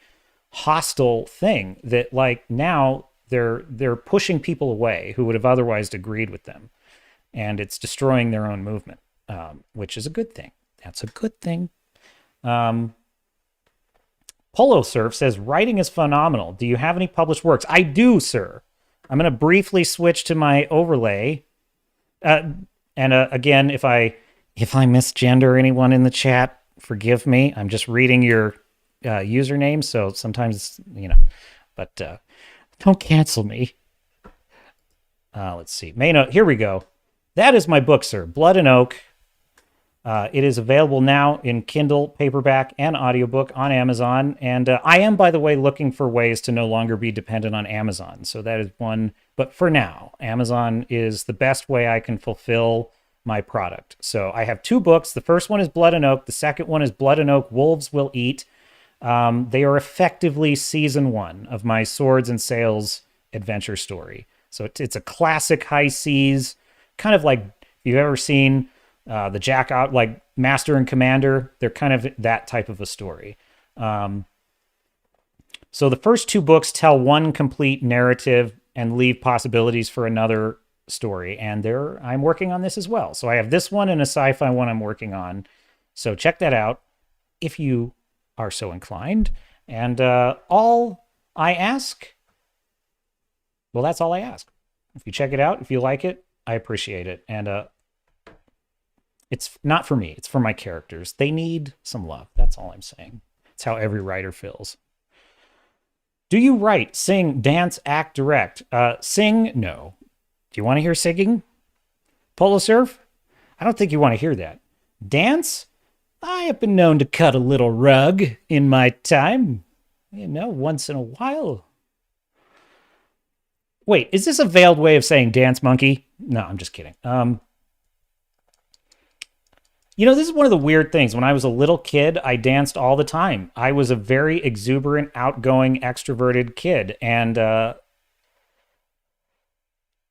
without sounding like, my life has not been some giant tragedy. So I'm not trying to tell you a sob story here. But I took hits for it. It's like when you stand out in a crowd, you take hits. It's just the way it goes. And I just learned my lesson. I learned it was not good to just dance when you feel like it. It's just not a good thing.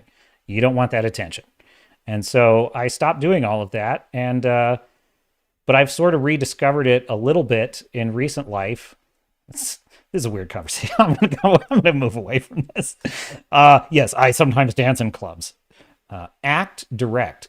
Act, no. I once had ideas about acting.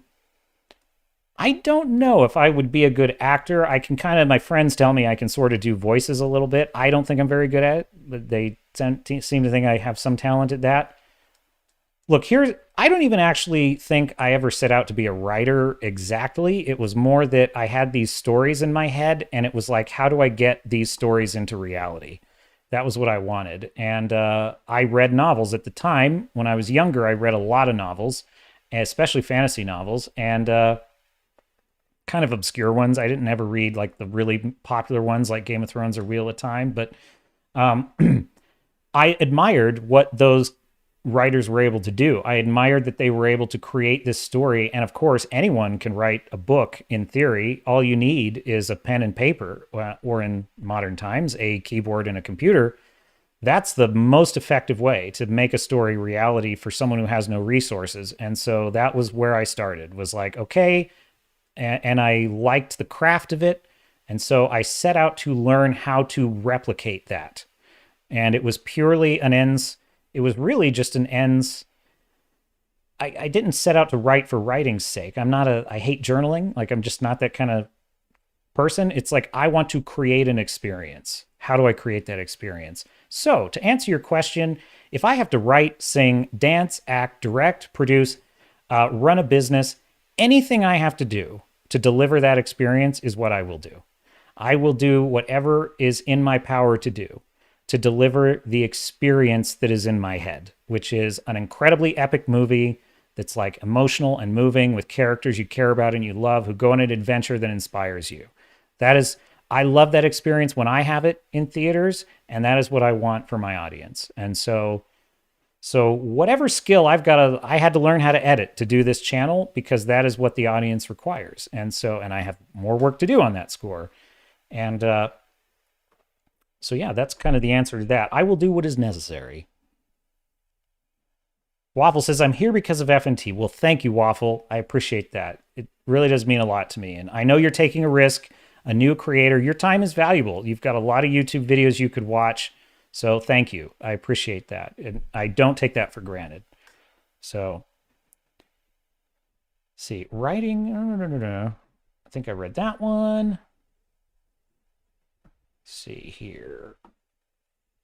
I know what you, Fu Man Blue says, I know what you mean. I try not to hate anyone as it's a reflection on me, not them. Totally agree. If you're even people that in your view deserve it, like you think of the worst criminals who've done heinous things, you kind of feel as a human entitled to hate them. And I certainly am tempted. Certainly I'm tempted to hate people that have done truly despicable things. And it's like, and I can't tell you that I don't a little bit, right? Because I'm human. And but I endeavor to be a human who recognizes that evil does exist. I believe in that. Like, I'm not a moral relativist. There is good and there is evil. But hating other humans is self-defeating and does not actually, I think, defeat evil. I don't think you can defeat hate with hate. I don't think you can. And so that's how I feel about that. Gary is how I found FNT. Yeah, I mean, well, Gary, yeah, how did I find FNT now that I think about it? Because I was Critical Drinker, and then Critical Drinker had Gary on his stream.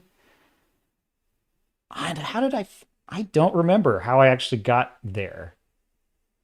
I think what I was doing, you know what it was? I think I found Gary, some of his videos, and he was talking about Star Trek Picard. I know I caught a couple of those, and I really liked his Picard reviews because I hated Picard, and Gary just tears Picard to pieces, and I love it. And I think I just stumbled upon Friday Night Tights one time, and I swear to God, it's what I said in that first super chat. I really thought it was this video is 7 hours. This video says 7 hours long. What? Because I didn't understand YouTube very well. I was kind of new to YouTube a year ago. I really was. I kind of understood. I didn't watch it very often.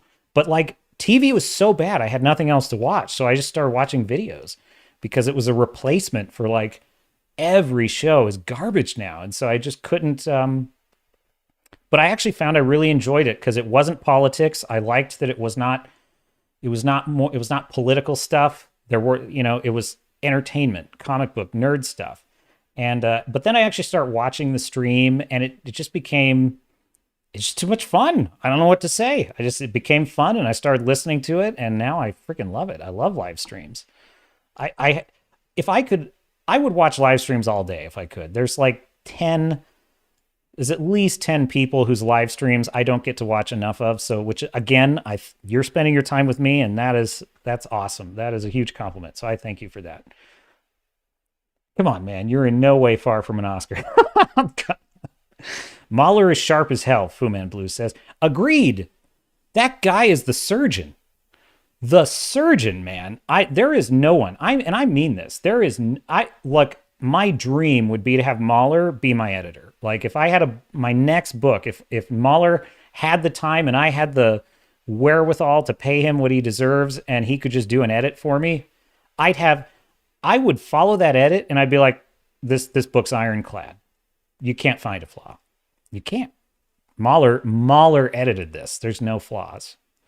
The guy just has a mind like unbelievable. And you know what? He gets all of these YouTubers like Critical Drinker, Mahler, Gary, they get so much shit for all they're doing is dissecting the plot of a story. That's all they're doing. It's amazing the shit they get for that. It's like, how is that controversial? All they're saying is that, and look, I told you the first time Mahler was critiquing something, he was critiquing something I liked, and I felt, and it kind of pissed me off a little, not at him, but I felt like, no, I don't agree with you. But then I thought about it, like, no, you're right. That's right. That plot did not make any sense. He pointed one out in The Mandalorian that I missed, which was What was the one he pointed out? I think it was the thing about the robot. Like, what reason did he have to have any expectation whatsoever that that robot would be on his side anyway? So yeah, definitely. Yeah, they get called an echo chamber. Honestly, the F&T crew, the Friday Night Tights crew, they get called an echo chamber and kind of the YouTube space. And I'm always afraid a little bit. Afraid's probably not the right word, but for lack of a better term, I worry about myself getting drawn into echo chambers because I like to think I'm a free thinker. But as I mentioned earlier, all humans are vulnerable to mind viruses, and there are many kinds of mind viruses. And so, see cults, for examples. But that being said, I think having some awareness. But I've watched a lot of these shows, and like the arguments they get into are just of epic quality. See, what they agree on is they agree on not forcing your opinion on other people. That's why if they're an echo chamber, it is on that point. And I'm okay with being in an echo chamber on that point. I'm okay with that. I don't believe in forcing other people to have the right thoughts. I don't believe in thought police. I can't imagine a worse hell on earth than not being able to own your own thoughts and your own speech. Not having ownership. It's one thing to not own your labor. That's slavery. But to not own your own speech, that's worse than slavery. That's, okay. Let me pause there. I'm not saying not having free speech. Well, that is slavery. Because, like, if you're not free to speak, you're also not free. You just aren't. So, obviously, slaves would not have free speech, of course. So, they go hand in hand. It's like, if you can't own your own thoughts, like, even if you're in a terrible, like, if you're a prisoner, let's say, you're a prisoner in a gulag, you do not have freedom. And if you're put to manual labor in a gulag, let's say, you are now a slave as well. And the only freedom you have is in your attitude and in your thoughts. Carl Sagan wrote a great book called Man's Search for Meaning. He was a concentration camp survivor. And he points out that, like, in the horror that he had to live through, that was the only freedom he had left, was his own attitude, to choose his attitude towards his own captors. And I think that that is what suppressing free speech is seeking to take away from people. And you can't totally do it. It's like that line in Shawshank Redemption, Andy Dufresne, he plays the music and he's like, that they can't take that from us, meaning the prison warden, he can't take that from the prisoners. The music is something you can have within you. And I like that line. So you can shut people up, but you can't keep them from being people until we get Neuralink. But that's another story. Booman Blue says, yeah, I want to see that the best actors casting can find, not the best colored person they can find. Well, and here's the thing. It's like, I've always been uncomfortable with this debate because on the one hand, I do believe in a colorblind society. I believe in that. Like, I think that there's one race, and that's humanity. One humanity. That is my race. And I realize just for saying that, I'm probably a bigot. But really, I think that is simply just an awareness. I don't think that has to be a belief. That's just an awareness, in my view, of the nature of what we are. We are part of a species. Like Star Trek. When I was a kid, what Star Trek was presenting to me was obvious. Right? It wasn't something I had to be taught. It was obvious to me. In Star Trek, it's a colorblind society. I'm talking about original Trek. I'm not talking about Kurtzman Trek. In the original Trek, the fact that Benjamin Sisko is the captain, the commander, and then later the captain of DS9, he's just the captain. That's what he is. His race is immaterial.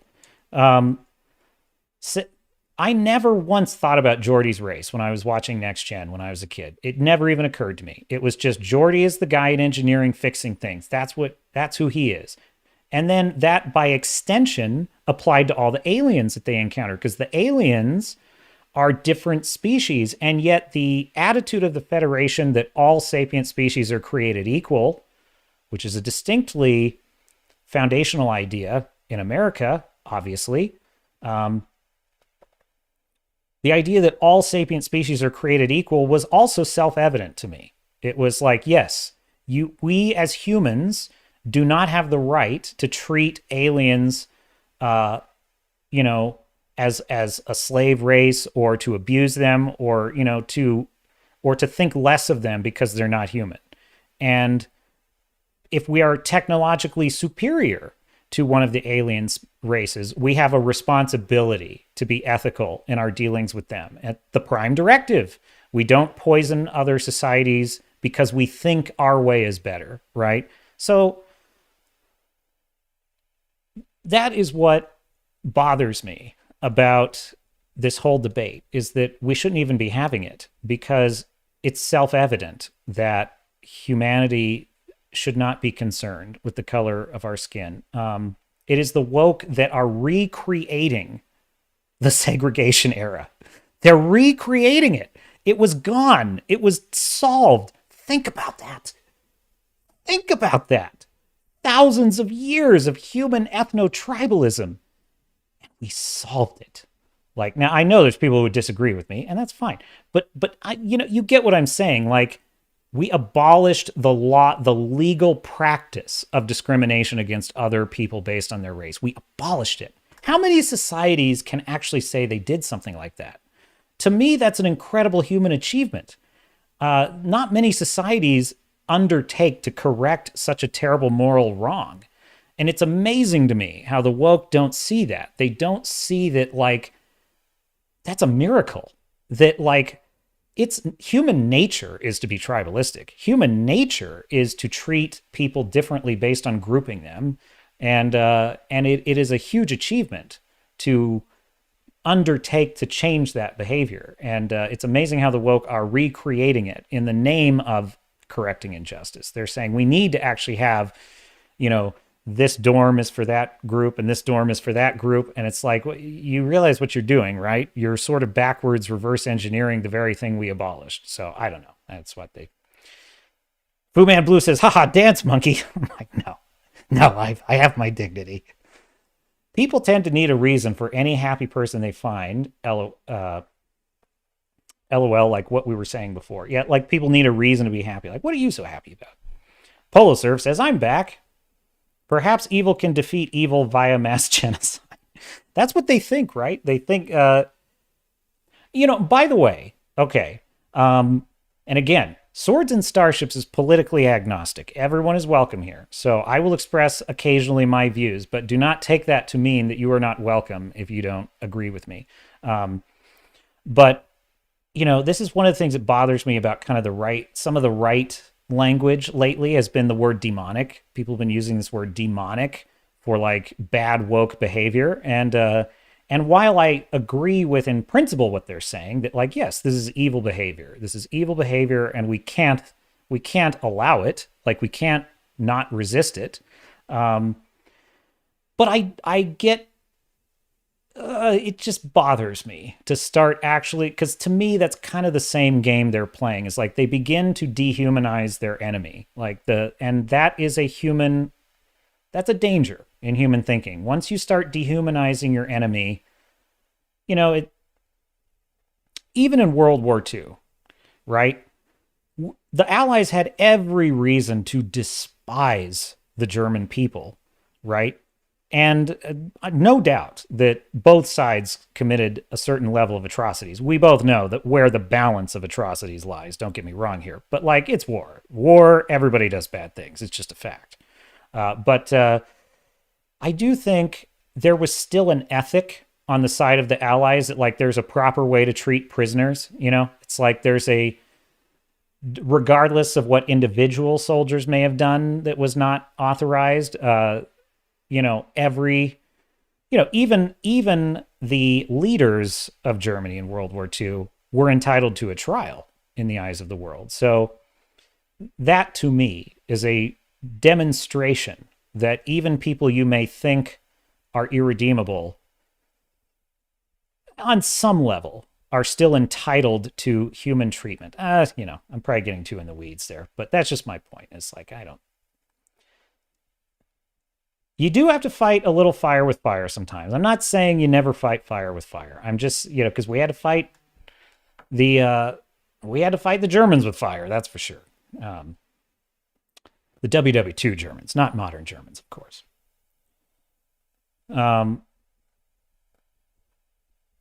Let's see here. Fuban Blue. He's only like 28 years old too. Talk about Mahler, I think. Yeah, he's only 28. I actually don't know. He sounds young, but yeah, I don't know much about. I had no idea. You're talking about Viktor Frankl. Okay, yeah, I had no idea he was in a camp. Is that maybe who you're talking about, Viktor Frankl? All right, cool. Well, that's all the comments I got. So, all right, everybody. All half dozen of you. No, I'm just kidding. Listen, I'm grateful. Everybody who showed up in the chat, I really appreciate it. I think I'm going to wrap this one up. This is my first ever live stream, and we got through it together. So, born in 93, he said. Yeah, so Mahler's man, sharp as a tack, that guy. Super sharp. I just love his breakdowns of things. Definitely critical drinker too, man. He's and I've been reading his book too, his first book, and that is he's military thrillers are kind of not my thing. Modern military thrillers are kind of not my thing, and that's sort of what he writes. But it's written well. It's very well written.